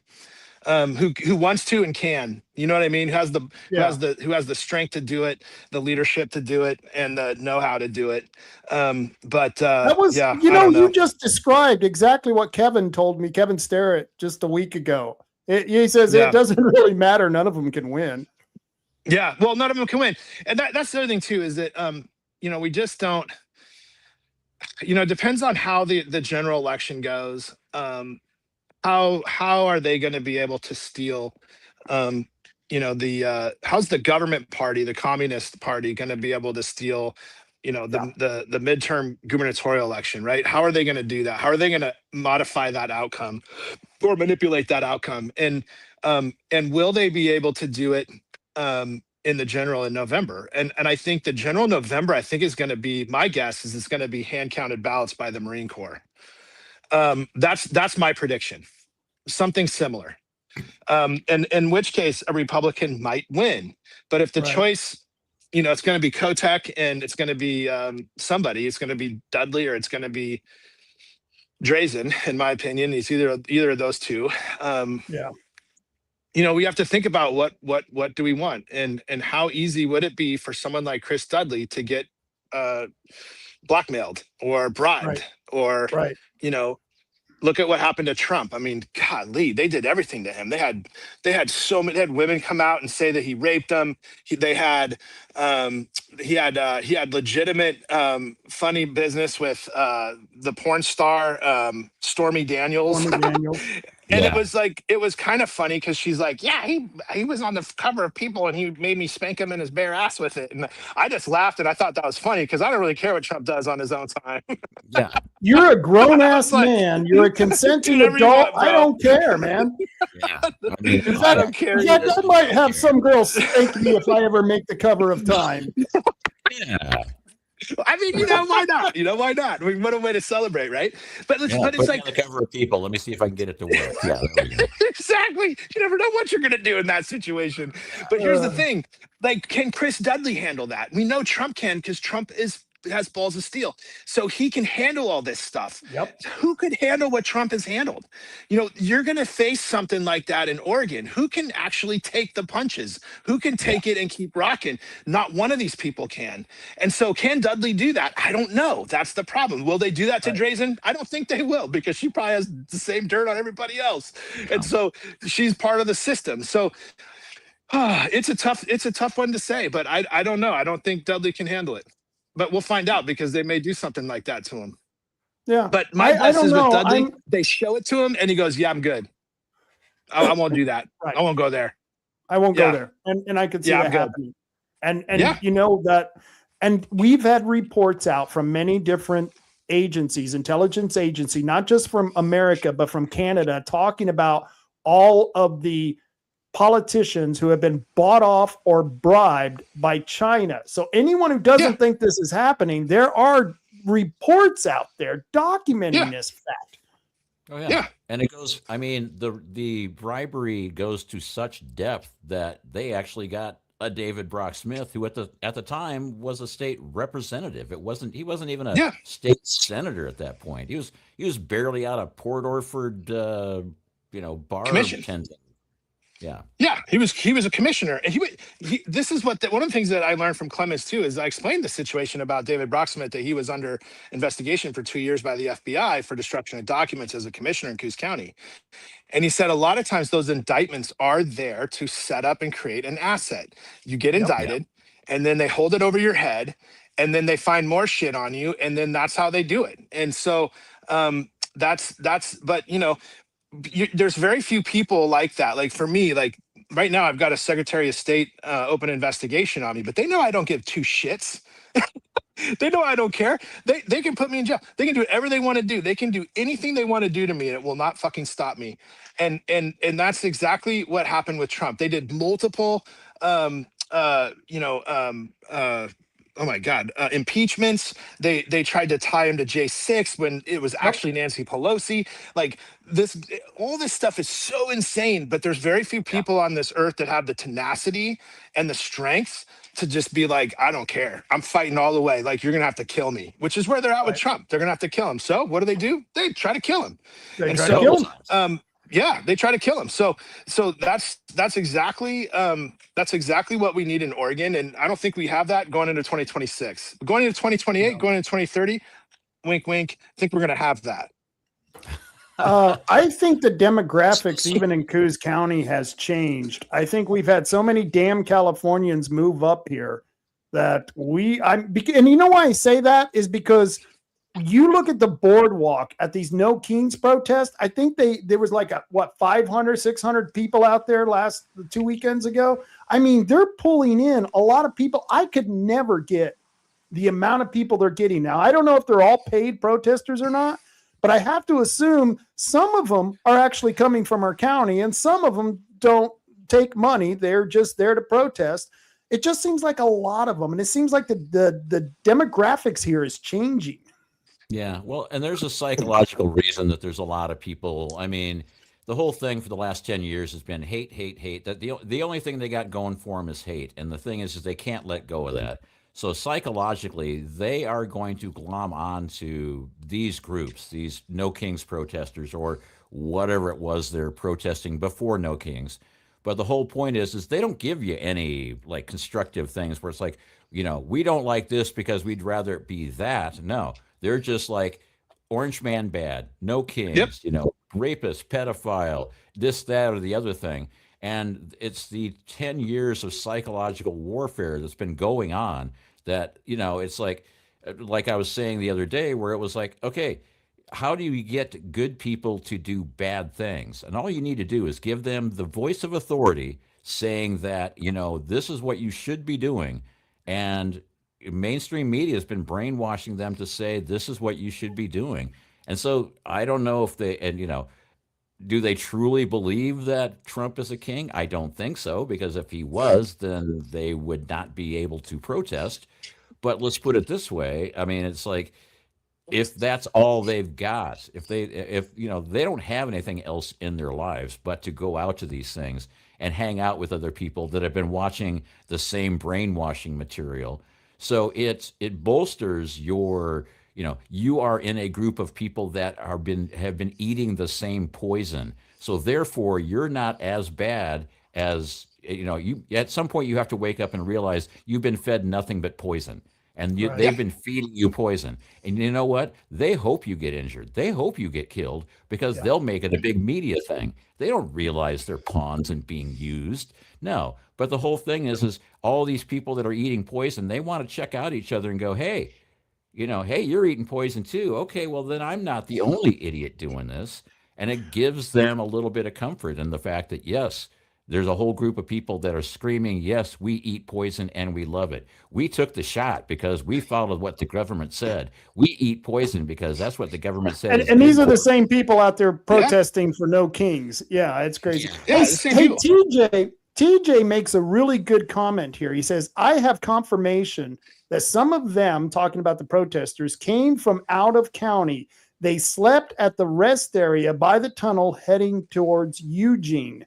TJ is the guy who goes out and films the protest every time they happen. Yeah. So I think he would know because he goes out there and talks to him. So that's interesting. Yeah, it is interesting. And that's exactly what they do. We were in Josephine County with David Clements, and we were driving through Grants Pass downtown during the No Kings protest there. And I was eating a burrito while I was driving, and I was like, we should get out and fuck with them. And then and I was like, we're all eating a burrito, and I was like, I'm eating a burrito. But the reality is as we looked at them, Clemens goes, look at all these people, like look what age they are. They were all very old boomers, like my parents' age, and I was like, this is so weird. They're all old, and I guarantee you don't have that many people. None of those people were from Grants Pass. That's the crazy part about it. I guarantee you, like, I don't know, they had a big tent city right next to where they were. And it's just, this is all paid protests. We already know there's billions of dollars funding these things. And so that's what they're doing. Yeah. In some cases, I mean, I can give you the laundry list of all the organizations and how much money is going into this, but there's a lot of people that are just, hey, it's a free bus ride. We're going to go hang out with all the other people that are as delusional. I mean, it's like, let's say you're a Boston Red Sox fan and you're going to a Yankees game. You're going to get on a bus with all the Boston Red Sox fans and go to that game and hang out with all the people that are Red Sox fans. So, if your assisted living facility and all the people in your retirement community are going to this protest, well, you're going to get on a bus and go to that protest. You may not get paid, but you're going because it's what the group does. It's a group activity. Hey, it's an outing. Well, it's like the kids who are okay. That's exactly what they're doing with the kids. They're using peer pressure, plus the fact that kids love to take advantage of any reason to get the hell out of school to do these damn protests. So they're using these kids' unwillingness to want to go to school as a way to turn them into these activists. So it looks like there's a lot of them. I don't believe most of those kids even know what the hell they're talking about, man. You want to get extra credit in social studies? Let's go. Yeah. And we get to go out of the school. So, and have fun. They had the anti-ICE protests at the Tiger Tolan school districts and in Portland a while back. And at Tolan High School, there were kids holding signs comparing ICE operations to the Holocaust. These kids are absolutely their brains are getting fried. Their brains are getting super fried. It's insane. Guys, I got to jump. I actually got to, it's 4:30. I got to head over to the basketball court. I'm going to play some ball today. Try to keep in shape at my youthful 48 years of age. I wish I was 48. So, wish me luck. I just got approved for Medicare, so that gives you an idea how old I am in this equation. So. I feel old, man. I start getting hurt more often, and I'm like, wow, I broke my hand, and then I got to get knee surgery, and things are starting to happen, but I ain't giving up yet. I'll tell you that right now. No golf for me until I can't play ball. Yeah, well, yeah. I mean, I used to be hip, and now I'm worried about my hip. So there you go. That's the transition I've been going through. Boy, ain't that the truth. Ben, thank you for joining us, man. I appreciate it. Always a pleasure. I love being with you guys. Thank you for what you're doing, and have me on again soon. It's always a pleasure. You betcha. Take care. Thanks, man. guys. All right. All righty. Well, I think I'm going to jump too, because I was only here to help you out until Ben joined, because, once Ben gets going, it's like, it's like pushing a rock off a cliff. It's just going to keep going. The Energized Buddy. He could be the Energizer Bunny. Yeah. I think he could probably outdrum that bunny, but anyway, yeah. So anyway. All right. Well, I will see you. I will see you probably Friday. Yeah. Well, I am actually, we'll see about Friday, because right now we're looking at packing up and coming back to Bandon on, I don't know if it's going to be Friday, Saturday, Sunday. It's a 2-day trip. So I may not be available Friday, but I'll know more when it gets closer to Friday. Right. Right. But I figured I'd chime in, because I was watching it and I was going, well, I can answer that question. Oh, I can do that. Oh, I can fill until Ben gets there. Sure, not a problem. So I did. Well, you did. You did a great job. Thank you for coming on, and I'll see you Friday. All righty. See you then. All right. Take care. And I want to thank Ben Edtl and Marty for popping on. Wow, that was an hour and a half. I cannot believe that was an hour and a half. Steve, I love that. Stop vaping, brother. Yeah, I know. It's those of us who smoke. What can I tell you? Great interview. Keep it up, Ben. Yep, it was a great interview. Stocks Family Farm. I thought this was an interesting comment. You say you have pictures of their bus they use for the Myrtle Point people, their bus for the Bandon and Coquille people. That's interesting. Well, I'll be talking with you soon, TJ. And for those of you, for Tuesday and Wednesday, Monday through Wednesdays, we normally have our headquarters open from 2 to 6. So you can go and sign the petitions, especially the end vote by mail petition. Today we were not open, but Tuesday, tomorrow, and Wednesday, I will be there from 2 to 6 to get signatures. So if you want to sign these petitions, this is the time to do it. On Friday, if you live in Coquille or Myrtle Point, on Friday from 4 to 6, excuse me, they're going to be at Uncle Randy's, and they're going to be taking signatures at Uncle Randy's. I think they got all 6 petition signature sheets, so you can sign them all at Uncle Randy's this Friday, 4 to 6. So, and be very nice to those ladies. They're volunteers, damn it. So be very nice to them. Let's get back to some local news. I don't know about you guys. I'm a dog lover. You like dogs? I like dogs, and it really ticks me off when people abuse animals. There was recently a report from the sheriff's department Let's see if I can find it here. My notes. Get my notes here. Yeah, there was a report. This is just horrible. We've got a lot of criminals in Coos County. And that picture right there, that's a picture of the Coos County Animal Shelter. We would like to try to get them more money. We would like more people to donate money to them. You can donate dog. They would prefer the money because they can take the money, bundle it up, and buy get the dog food at a cheaper price. But they'll take dog food if you bring in dog food or kitty litter, whatever you want to do. They would prefer money. If you would like to help out the Coos County Animal Shelter, once again, their website or their webpage can be found at the county webpage. But April 1st, April Fool's Day, and it wasn't a very funny thing that this happened. This gentleman, his name is allegedly, and let me do this so I don't get sued by this dirtbag criminal. That's an opinion. I can have that opinion, but yeah, let's see. Where is my allegedly? There we go. Allegedly, because he hasn't been convicted of this. And remember, everyone's innocent until they are proven guilty in a court of law. And if this dirtbag is proven guilty, I hope they give him a swift kick in the ass amongst a long prison term. But it says on April 1st, 2026, at 7:35 a.m., a Coos County Sheriff's deputy responded to the Coos County Animal Shelter located on Southport Road in Coos Bay to a report of a burglary at the location. Isn't that nice? Someone broke into the animal shelter. Yeah, not very good. We don't even have good criminals out here in Coos County. I mean, if you're going to be a criminal, I can understand breaking into the bank. That's where the money's at. I can understand breaking into a marijuana dispensary because that's where the dope's at. But I'm not sure why anyone would break into the animal shelter. So let me continue here. It says, during the investigation, it was learned a subject had broken into the shelter and stolen several dogs. A press release was placed out to the public to be on the lookout for the stolen dogs. Later in the day, a citizen called the sheriff's office and reporting seeing the dogs and a possible suspect near McDonald's in Coos Bay. Isn't that nice? Isn't that nice?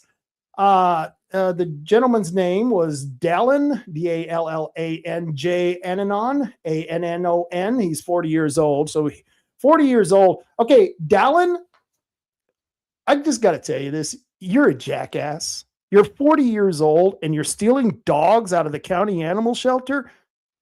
Wow. Allegedly, because I don't want to get sued by this jackass. You are a shame to your family. You are an embarrassment. You know what you should do, Dallin? You should probably just drive off to the nearest cliff, go to the edge of the cliff, and jump off.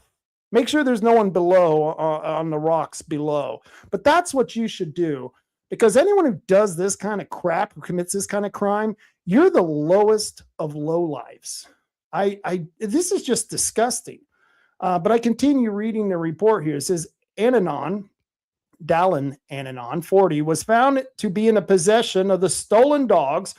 Mr. Annan was questioned about the burglary and arrested on the charges of theft, burglary 2, and criminal mischief 2.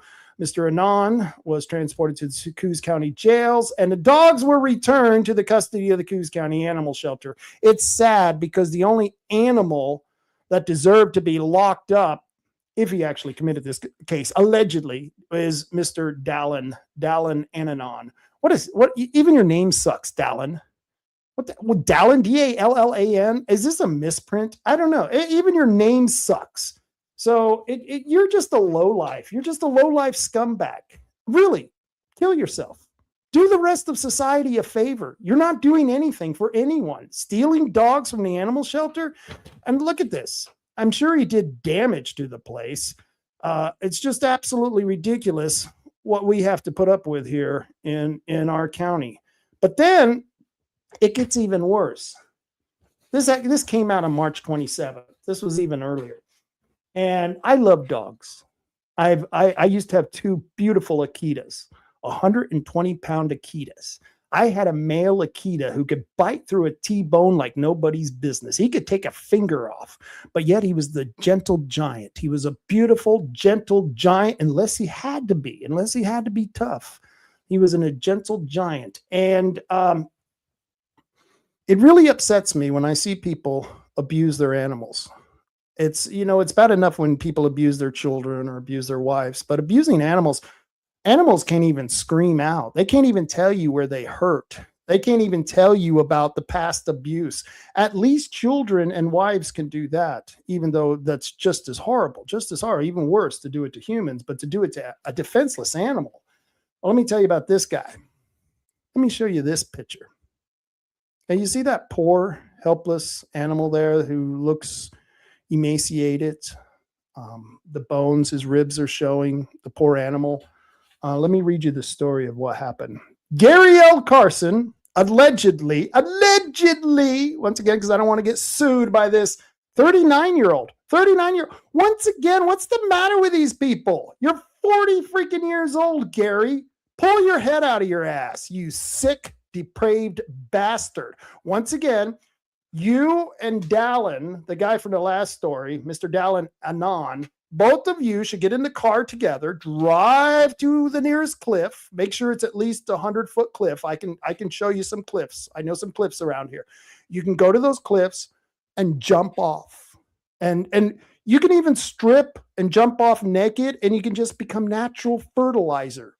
You would serve these two criminals, the animal who beat this animal and the guy from the story before, they would be better service to society as fertilizer than they are as humans. You are worthless humans. So why do you exist? Why do you choose to be worthless humans? Well, I continue. This Gary L. Carson. And by the way, I hope I meet you two bastards at some point in time so I can tell you this to your face. It's just disgusting what these animals have done to these poor dogs. Recently, the Coos County Sheriff's issued a press release on animal abuse case being investigated by Deputy Starr. The public provided several leads leading to a search warrant conducted at a residence on Wall Avenue in the city of North Bend on the evening of March 27th. So if you live in Wall Avenue in the city of North Bend and your neighbor happens to be Gary L. Carson, would you stick your head out the window and yell towards his ass? You're a dirtbag, Gary. You're a dirtbag. Go kill yourself, Gary. Go kill yourself. And so he says, as a result, and I continue reading here from the report, Gary L. Carson, 39, from North Bend, was arrested on the charges of animal abuse in the first degree and a felony in the possession of a firearm stemming from the investigation in this case. So not only are you a dirtbag animal abuser, you don't even know the Second Amendment. Yeah, you're a felon, you piece of shit. You shouldn't have a gun. Now, on the other hand, I think that all felons, after you served your time, should have all their rights restored, including the right to own a gun. But that's not what the law is, Gary. No, the law says Gary Carson, who lives on Wall Avenue in the city of North Bend. No, Gary, you don't know the Second Amendment. You don't know the law because you're a felon. And we don't allow felons certain rights. And I don't agree with it. I think once you pay your price in prison and you've paid your price to society, you should get those rights back. But you don't here in the state of Oregon. And since you don't, and you're too damn stupid to realize that, I guess you might be going to jail for that because allegedly you were caught with a firearm and you're a felon and you're a dog abuser.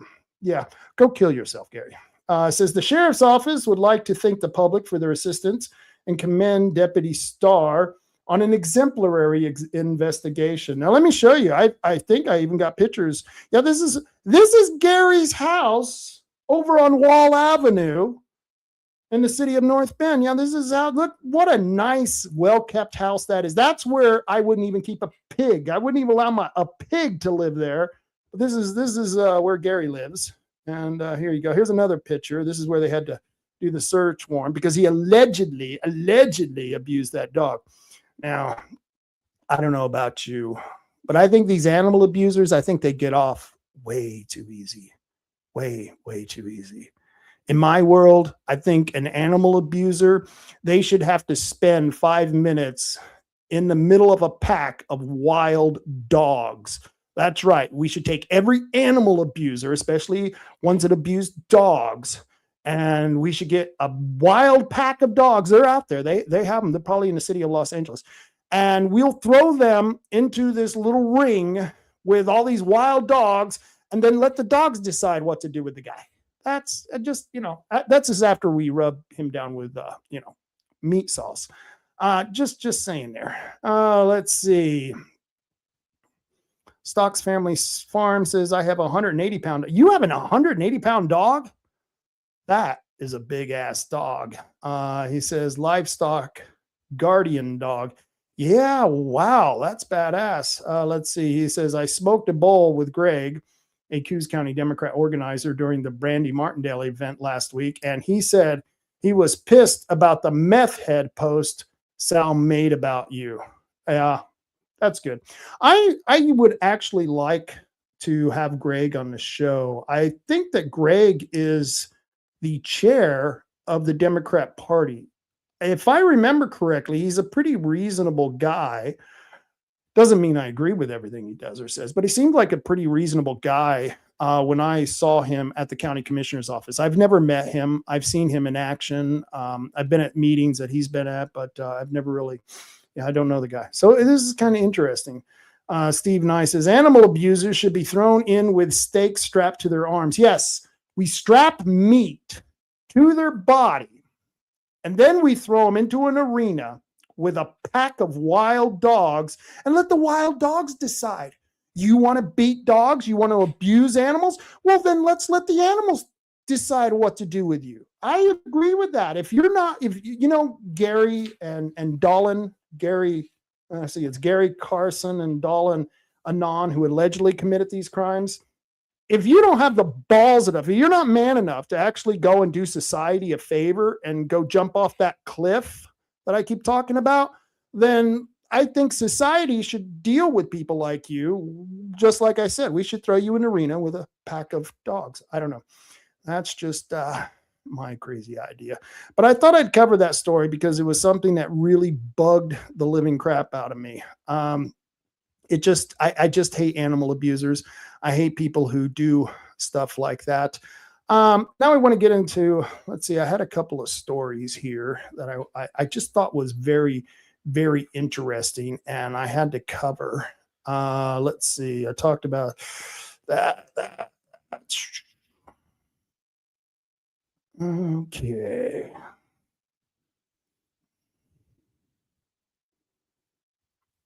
Okay, so let's see. I've got a couple of videos here.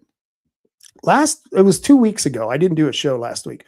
2 weeks ago, I did a show, and I was talking about how they feed us in our algorithm on social media. They feed us information that I think that they are trying to get us to react to.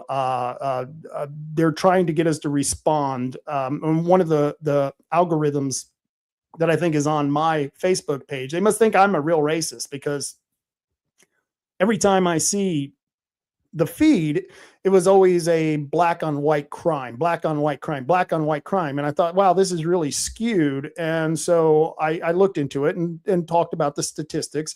And in the end, I came to the same conclusion that it would come with anyone who commits crime. It doesn't matter whether you're black, white, or otherwise. In fact, we shouldn't even report that a crime.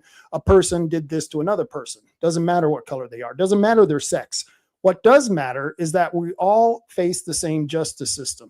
And we should all have to face that same justice system, no matter what we are, who we are, no matter what the statistics say. If you commit a crime, you need to pay for that crime.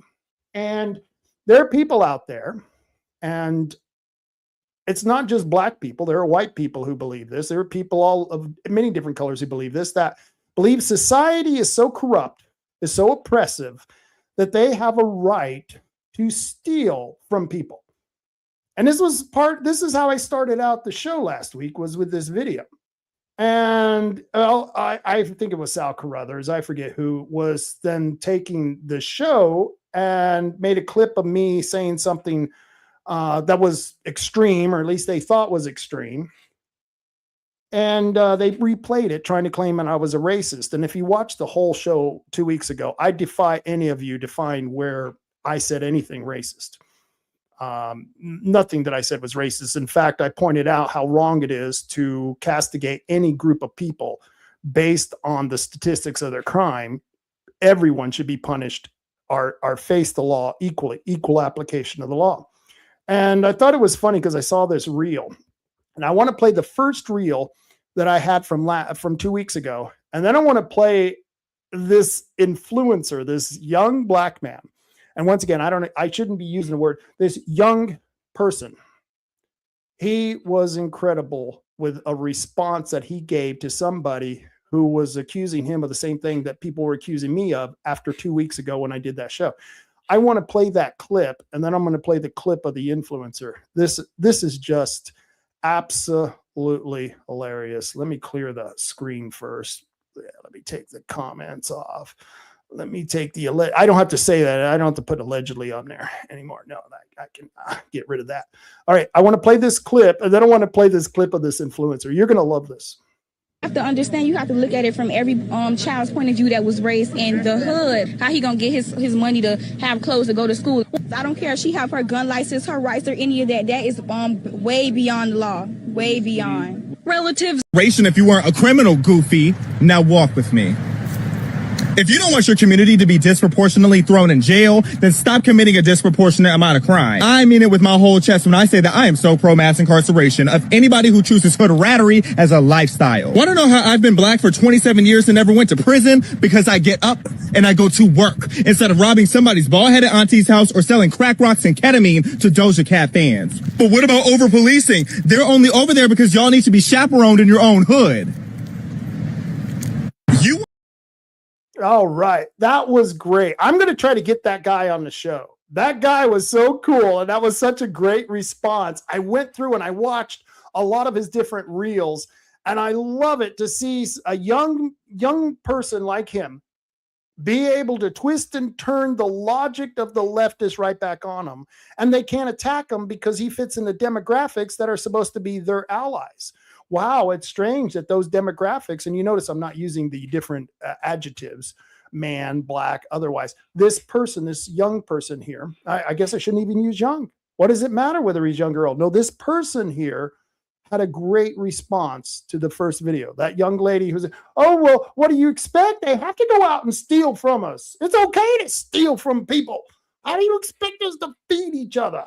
I mean, it's just ridiculous when people say this kind of shit. And so I just had to play that because, well, it was just absolutely frustrating when I'm getting attacked for saying the exact same thing that the person that I just played was saying. And I thought it was interesting.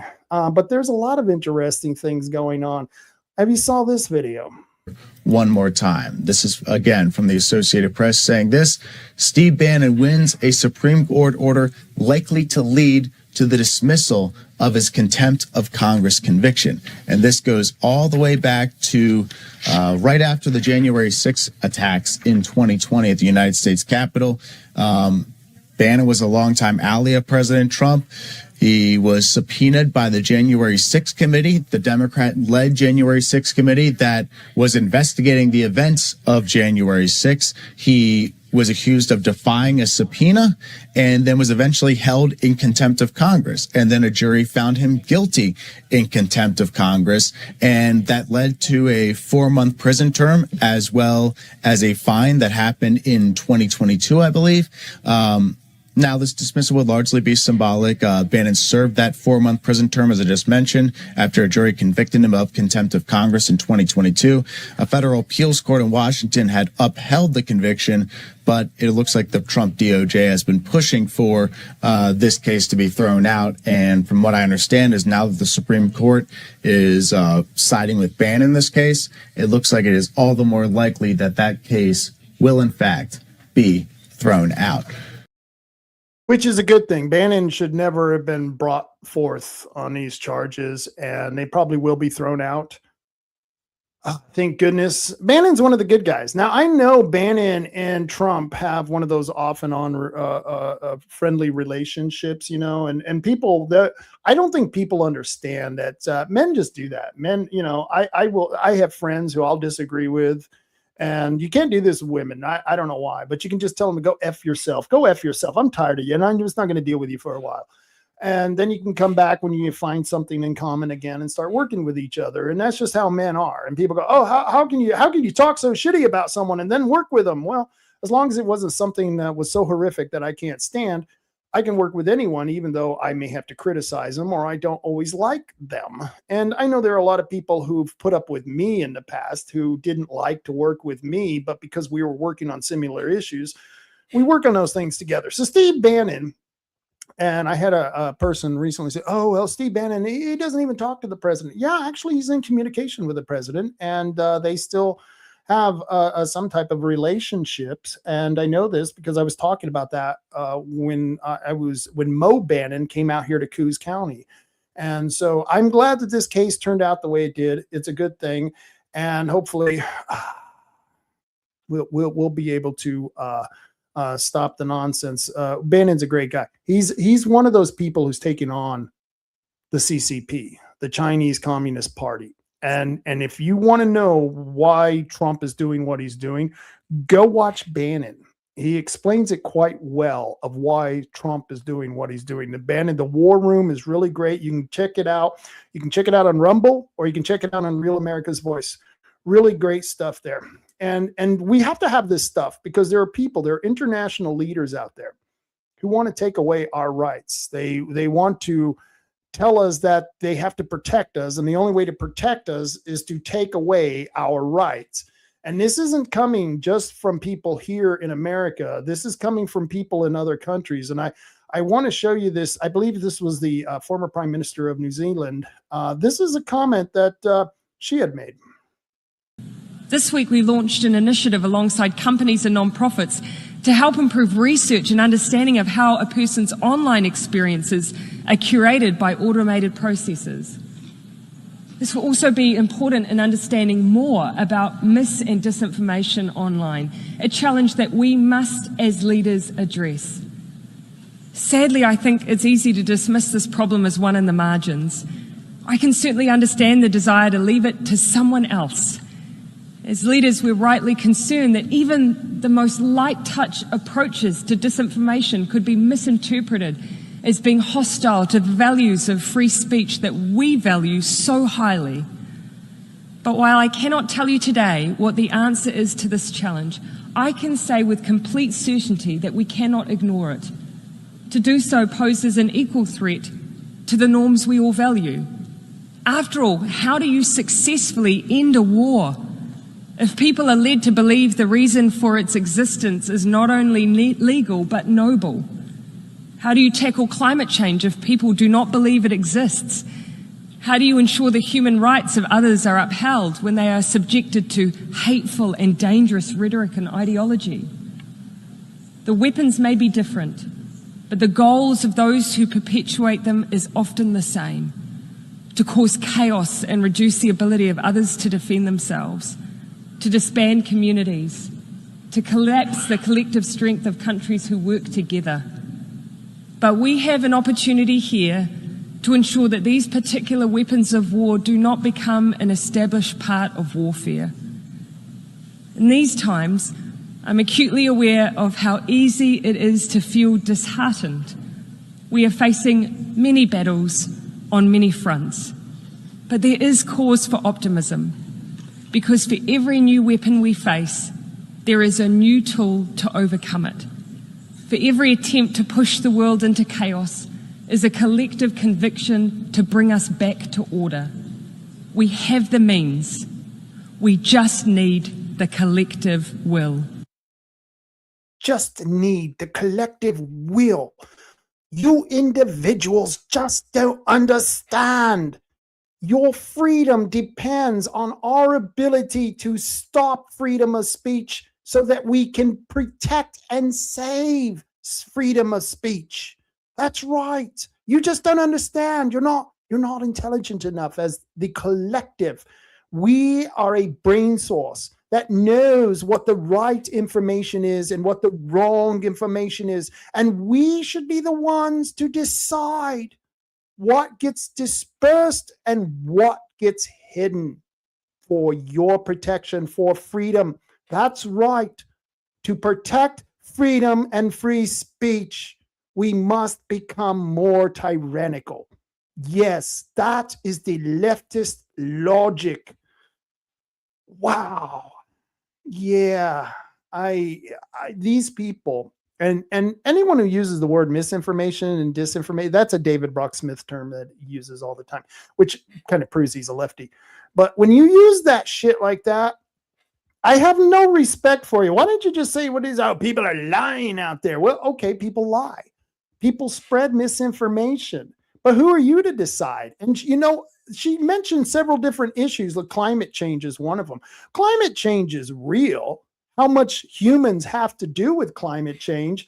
That's the real debate right there. I mean, really, what do we have? What's the human, our existence on this planet? What is the effect that we're having on the planet itself? More so or less so than the planet actually rotating a fireball. You know what I'm saying? I think the rotation of the planet has much more to do with the weather and the climate change than anything that man's doing on the planet. Just my thoughts on this, but that would be considered mis or disinformation according to this crazy woman at the UN. And this is why not only should we get out of NATO, maybe we should get out of the UN. I know we should get out of the UN. We should get out of the UN.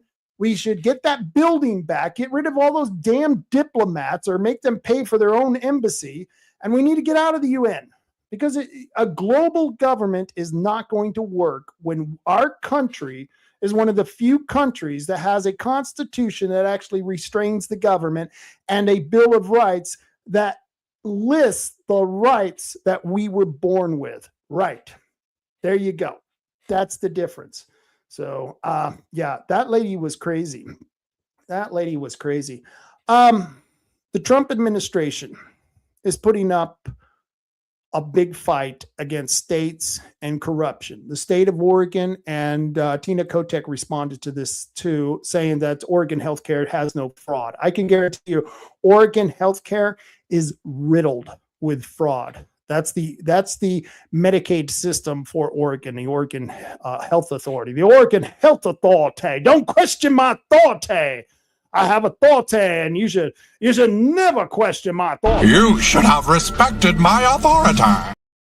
Yeah, that right there is the Oregon Health Authority. Yes, you shouldn't have questioned my authority, and that's what we're dealing with. But there's billions of dollars in fraud in the government. This is why I'm against big government programs. This is why I'm against socialized medicine. Even in the private industry, you're going to have fraud. But if you're talking about private industries where the insurance company or the businesses that handle healthcare or provide the services for such, they're a much smaller conglomerate than the entire United States or an entire state.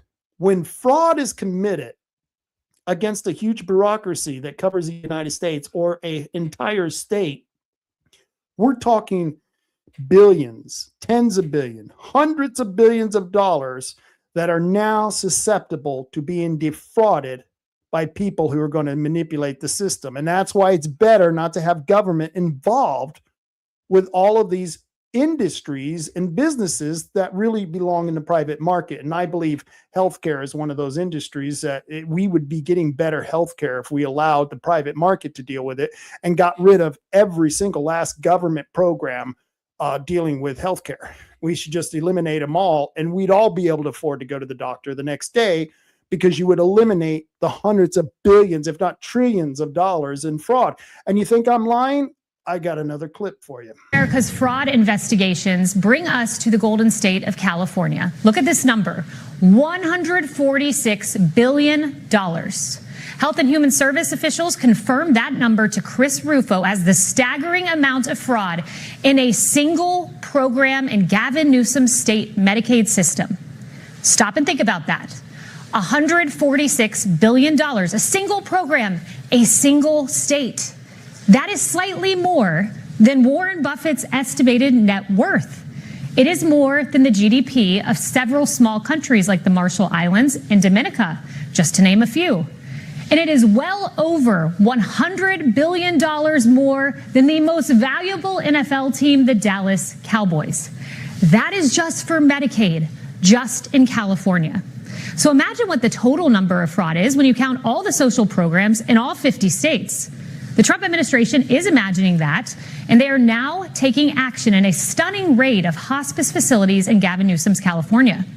Now, just this week, the Justice Department announced 8 people were arrested accused of defrauding the state out of more than $50 million. That includes one couple who runs a hospice care center in Anaheim. And in dramatic fashion, authorities swarmed their residents, sawing through the metal front gates of the property and used a loudspeaker to get them to come outside. The couple is accused of defrauding taxpayers to the tune of $7 million. And according to reports, their center has been a problem for years. Over the past 5 years, they reported more than 97% of their patients lived, and that's in hospice. That is unheard of. 90% of patients, on average, die less than 6 months after admission.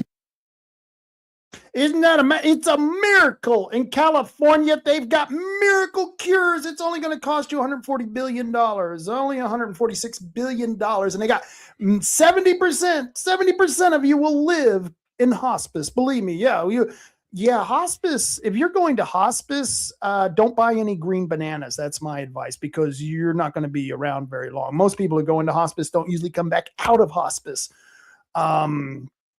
I'll tell you what, I'll tell you a little history about me. I had pneumonia, and it was so bad, I got put in the hospital. I was put on one of those ventilators for like a week. And then I spent a month in the hospital. This was at OSU. And I was on oxygen. They were telling me at the time my lungs were collapsed. I still have a partial collapsed lung, still have respiratory problems. But they were telling me at the time I was going to have to live in a hospice. And that's when I started getting mad. And boy, I tell you what, people go, oh no, love is the emotion that will bring you back to life. No, let me tell you, anger is the emotion that will bring you back to life. When I heard that they wanted to put me in a hospice, it was amazing how I started getting a lot better.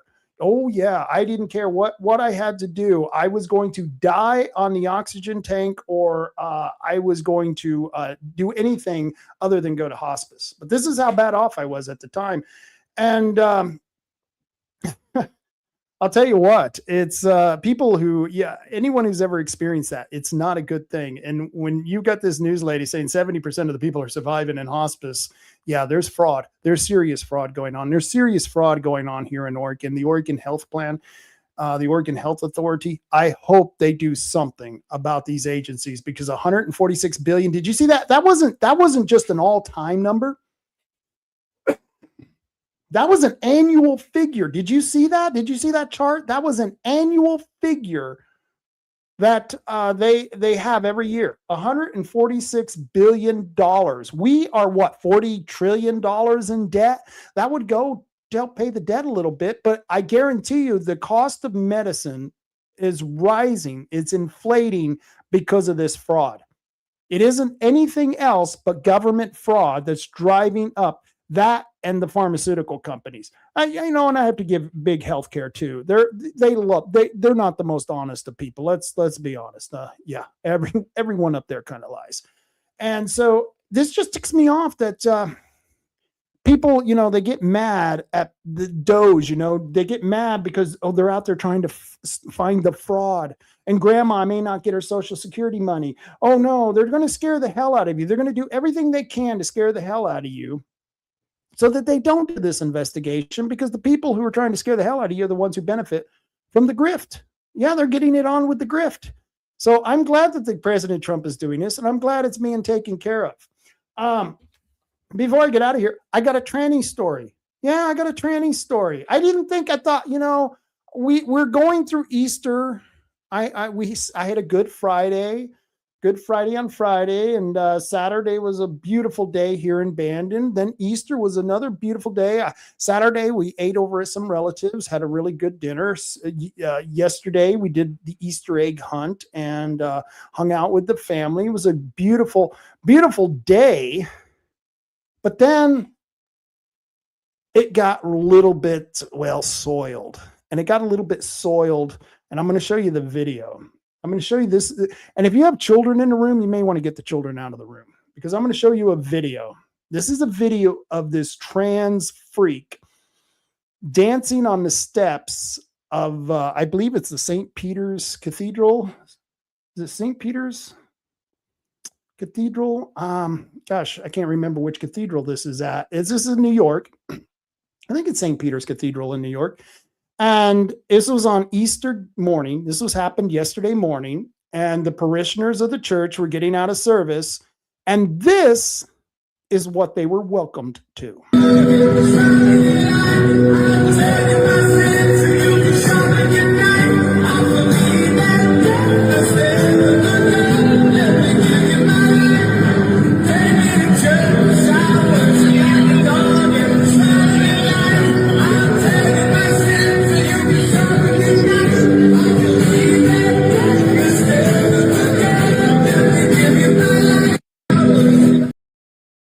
Yeah. Hey, how would you like to be at that church? You're with your family, you're with your mom, maybe your mother-in-law is there, your kids are there, your young kids are there, and you come out of the church after having this beautiful service, very divine, lovely service, talking about God, talking about Easter, the resurrection. Thank goodness for the resurrection. You're getting to experience all that in church, very holy place. And then you come outside and you see this freak with devil horns dancing provocatively on the steps of the church you're attending. Now, I'm not a Christian and I'm not religious at all, but I'll tell you what, I walk by a church anywhere, but especially here in Coos County, I walk by a church and they're having service and I see a freak like that on the steps. You're getting your ass dragged off. I'm dragging you into the middle of the street and I'm probably going to beat you to death. Nothing personal. Nothing personal. But these are the same people who keep telling us that we have to respect them when they show absolutely no respect for people like Christians. No respect for people like me. They show us they call us names nonstop. I showed you the video a couple of weeks ago of the rally, or the No Kings protest that happened here in Coos Bay, and we had a lady telling people that she wanted to hang them. They should be hung. They should be hung, that they're pedophiles and they should be hung. And this was happening at the protest. And these people are the same people who say, we should respect them. We should respect them. Let me ask you, does this look respectful?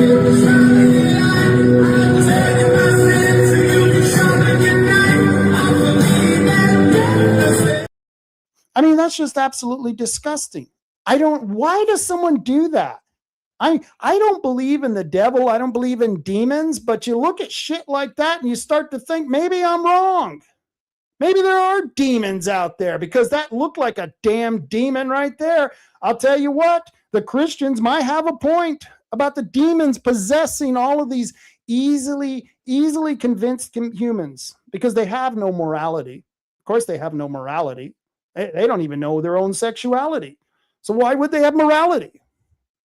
So this just ticks me off. But what really makes me mad is that we have Republicans who are giving money and giving support to these.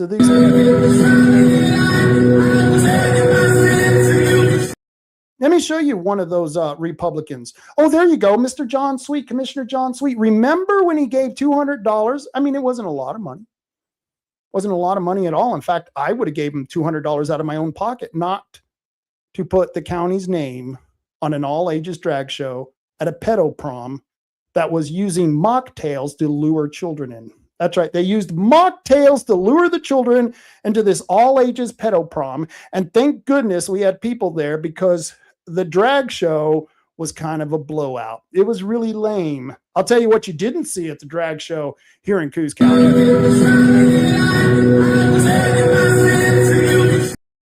And that's because we had our people there. And if they would have done this, they know they would have caught all kinds of flack about that.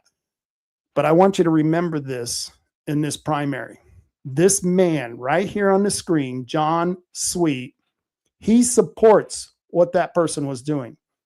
He's all in favor of it. Why would you give money to an all ages drag show if you didn't support this country?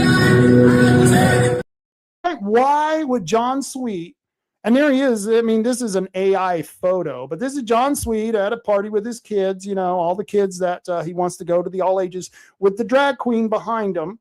I wonder, I wonder, this could be, I wonder if John went to an Easter service where they had a drag queen. I wonder. John, did you have a drag queen at your service? That's very interesting. Very interesting. I got a comment here. Steve Nye says, social media gives her the platform too. And that's the other problem. Yeah, they do give them the platform. But once again, what can you do? We have freedom of speech. I'd rather have the freedom of speech and have to be, you know, live with the fact that every now and then you're and I would rather, unfortunately, have to see that garbage than have my speech censored. So I agree with you. It's gross that the social media gives them platforms. They have no choice. My thing is the individual who's doing this. That's the person who chose. The individual who's wrong. Person right there who's doing the dance with the devil horns and twerking in front of the kids on the church steps there. That person, that individual is the one who's wrong. Maybe not all transvestites are like that. But my question is why aren't more transvestites speaking out, saying, wait a minute, no, that's not what we're about. We're not about twerking on the steps of the church.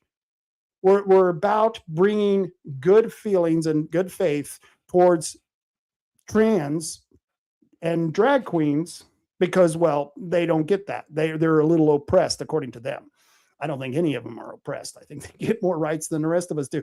But it ticks me off when our politicians, our local politicians, like this dirtbag John Sweet, the man is 86, which is great because he's actually lived to the point where, you know, he's almost matching his IQ, because anyone who gives money to a drag show, I have to question their sanity or their intelligence. I don't know. John Sweet's a smart man, so I don't think he's a stupid man. I don't think he has a low IQ, but it just ticks me off that he would give our money to such a perverted thing.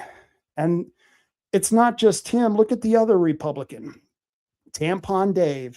Yep, Tampon Dave. Yep, he voted for a lot of DEI bills, and he voted to put tampons in the boys' restroom. So he's no better. He's no better. He's one of the Republicans who's part of the problem.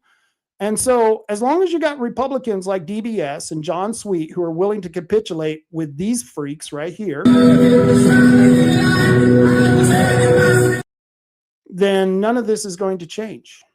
In fact, it's only going to get worse. In fact, I imagine within a couple of years, the next commissioners who are on the Coos County, they're going to be giving money to NAMBLA, the National Man-Boy Love Association. Yeah, that's probably going to be the next place that they're going to give our money to, because that's the eventual end of this, is the normalization of pedophilia. That's where we're going with this. So I just had to show you that video because I saw it and I can't get it out of my head.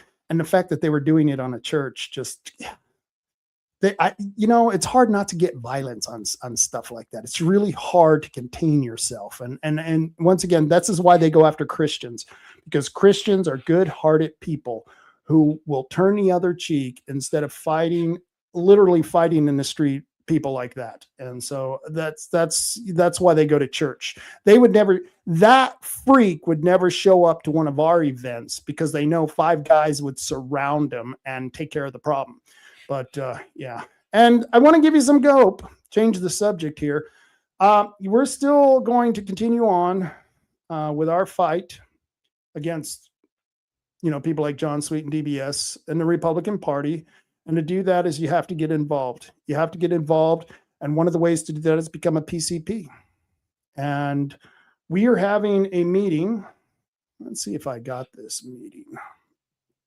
Let me see if, boy, I hate when I'm not prepared. Let's see. We're going to have a meeting, and it's happening on the 10th. And this is happening at this is being put on by our Michael Brainerd, the chair of the Republican Party. He's not a very good chair, but that's what we're stuck with. I can't seem to find it. Okay, so We're having a meeting on April 10th, 5:30 at the Confederated Tribes Community Center. Why on tribal land, you ask? Well, I'll tell you why. Because Michael Brainerd is a cowardly little dipshit who is on the council of the tribe, and he wants to use his authority to be able to convince the police to take away anyone he doesn't like. I can guarantee you that's what they're going to do. In fact, I've heard that he's not going to let anyone other than the PCPs and the executive committee into the meetings, which once again would violate the law that he's already been convicted of violating, and that's ORS. I forget the name of that ORS, but what it says is that the widest and fairest representation of the county. Well, how can you have the widest and fairest representation of the county if you don't allow people into the meeting? So I'm telling you to go to the meeting. Show up anyway. I think we should show up in huge numbers. And tonight we've got people calling all the PCPs. Those are the precinct committee people.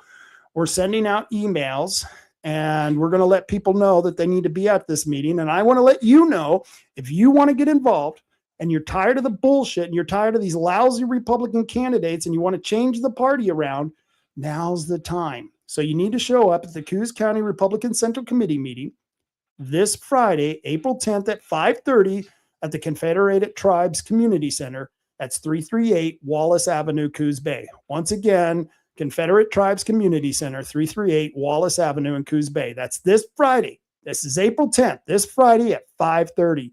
You got to be there. I know it's an awkward time. It's really weird. And we'll get to do the Friday night rant afterwards. Hopefully, we'll be celebrating instead of ranting. You never know. You never know with Michael Brainerd, because brainless, he can come up with all kinds of crap to make you just angry as all hell. But that's what these Rhino Republicans do to you. What can I say? Let's see. Before I get out of here, let's check out and Doug Farrell says he will be there. I hope so. I hope so. I will be there.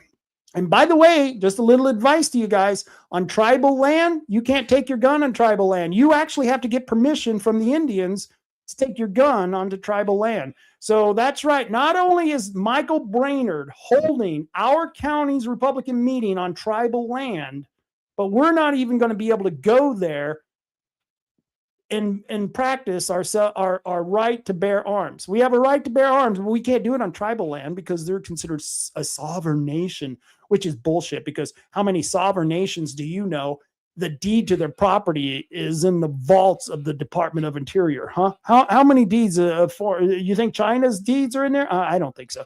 So the Indians are fooled. They're being fooled. They're being used. They're being misled. And now they're being used and exploited by our very own county chair, who's part of the tribe. And he's going to use his position in the tribe to try to shut down the party or try to shut down that meeting. That's why we need you folks there. And by the way, we're not allowed to film the meeting. That's right. We're not allowed to film it. We're not allowed to live stream it. So we don't get a lot of things that we would get if the party was being run by the past chairs, even including Rod Schilling, the shill. He even allowed us to videotape and have open meetings. But as soon as Michael Brainerd took charge, oh, no, we can't have that. Why? Because Michael Brainerd is an acolyte of David Brock Smith. That's right. They're attached at the hips. Yes, the gruesome twosome twins. Yes, very scary, very scary. I don't know what Michael's thinking, but it's a horrible thing. And I hope you show up this Friday at 5:30 at the, let's see if I can get that, at the Confederate Tribes Community Center. And yeah, very good stuff. So that's pretty much all I had to carry this week. Let's see.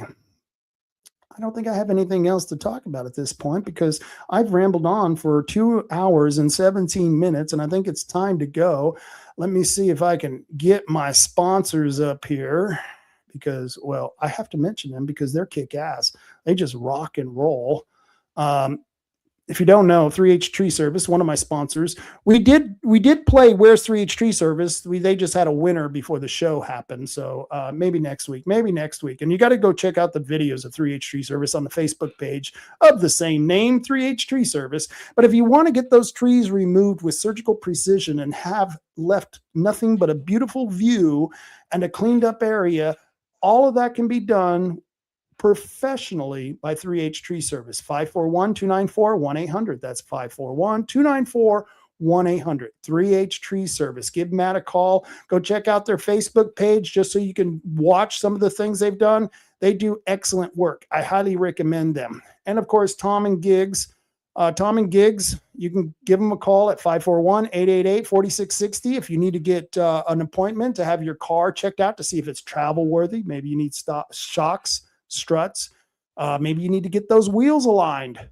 Tom and Giggs, that's the place to go. Go say hi to Tim and Shanna. Really good people. Tim and Shanna over at Tom and Giggs. I saw there was that certain local sex offender. He was going after some of my sponsors. And I think there were, I talked to one of my sponsors who was contacted by one of the leftist idiots. And other than that, really nobody even knew that they were being boycotted. So good job, Sal. No one even knows that you're going after them. That shows how ineffective you are. That shows you people what losers you are. But thank goodness for businesses like Tom and Giggs. Tim and Shanna do a great job. They're professional at their work. They do wonderful work. They're at 135 South Shoneman Street in the Empire neighborhood behind the car wash. And they just don't have automobiles, or they just don't work on automobiles, I should say. They do lift kits, performance accessories. There's a picture of their store right there. You can get drones. They're the largest RC dealers, that's remote control dealers, in the Southern Coast. You can find a lot of cool stuff there. You've got kids, you want to get them some really cool gifts. These are some of the gifts that would be really entertaining. And they're just not for kids. Adults can use these too. And they also sell tannerite, but you have to be 18 years or older to purchase tannerite, and you will be asked to show ID. It's not like you're voting or anything. No, you're buying tannerite, so you got to show ID. To vote, just fill out a few ballots. It's okay. Let's see, Herbal Choices, another great group of people. They just got over their Easter sales. We will see what sales are going on later down the road. But Herbal Choices, my choice of dispensaries. The herbalchoices.com website is the perfect place to go to find out any of the sales that are going on. Remember, you must be 21 years or older just to get into the building. Just to get into the building, you have to be 21 years or older. Herbal Choices, they're my choice for all those herbal needs. And they do have 5 locations. They have one in Charleston, one in Coos Bay, one in Bandon, one in Reedsport, and one in North Bend. All great locations for your marijuana needs. And of course, abstinence. A lot of you people out there are doing a lot of things that are bad for you. You know, we're overeating. Some of you are sex addicts, you're drug addicts, you got a gambling addiction. Well, this is what I'm selling. Abstinence. Try a little abstinence. You know, Nancy Reagan she had a saying, just say no. No, I'm saying just abstain. Just abstain. Stop doing the bad things that you're doing. It's a choice, folks.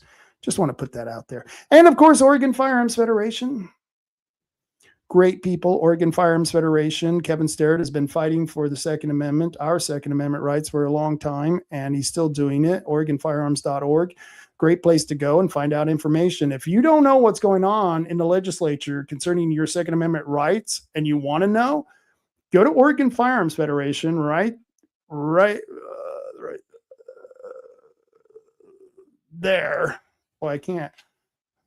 Boy, what's the opposite? Right there. The OregonFirearms.org. Go to them and sign up for the newsletter. And Kevin will put out a newsletter every now and then about what's going on in Salem. Really good stuff. I highly recommend it. And of course, if you do own a gun and you want to hone in those skills, they're not my sponsors, but they're good people. Bandon Gun Club, bandongunclub.org, or Taiga Sports Park at taigasportspark.org. 2 gun ranges. Taiga Sports Park has a rifle range, unlike Bandon, who doesn't have a rifle range. They do have trap shots for your shotguns. But Taiga Sports Park, you can do regular firearms or long arms. So that you can take care of at Taiga Sports Park. I think it's 100 yards. It's a 100 yards target. And of course, Coos County Neighborhood Watch, really great group of people on the Facebook page. I highly recommend, if you are someone who wants to find out what's going on in the county, these are the people you go check out. You can watch live time crimes being committed and lifetime capture of the criminals who committed those crimes right there on Coos County Neighborhood Watch. I mean, they will give you live, up-to-date updates on shit that's going on in the county. Incredible stuff. And of course, Coos County Citizen Council, this is Chris Castleman's group. They're going to have, I think on Wednesday, they're going to be doing a podcast. He'll probably be doing that from the headquarters. I think last time he did it from the headquarters. So I don't know if you want to come down to the headquarters and watch us put on the podcast. I'll probably be there on Wednesday. I'm there from 2 to 6 getting the signatures. So definitely check that out if you need to sign any of the petitions. But you can check out the actual filming of the Coos County Citizen Council podcast. That's some really good stuff there. And like I said, we are having Monday through Wednesday, and this Monday it didn't happen, so don't go there right now because there's no one at the headquarters. But normally on Monday through Wednesday from 2 to 6 p.m. in the Newmark Plaza, that's 3229 Broadway in Suite F. Suite F for Fockers. That's right, Suite F for Fockers. This is, and our business is right under the Century 21 sign because we haven't changed out the signs yet. But not only can you sign those 4 petitions that are listed, we've got 6 petitions. So come out and sign the 6 petitions. We really need to get those petitions filled out and we need to get them turned in. So a lot of good stuff happening there.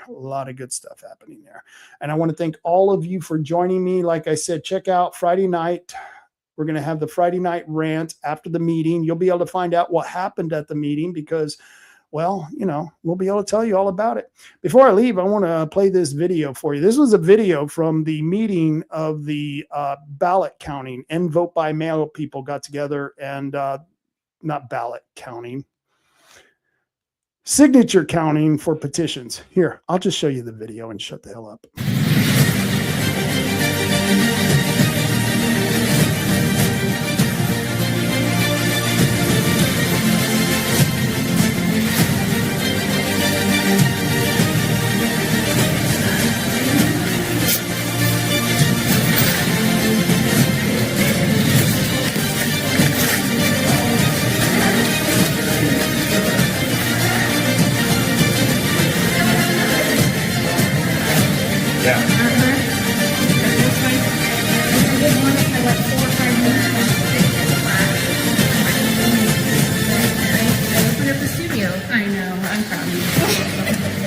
Okay, does anybody else want to work on that?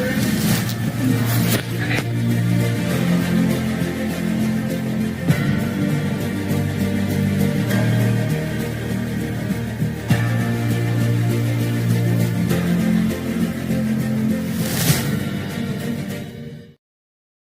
And remember, just because the elections are rigged doesn't mean you should stop voting.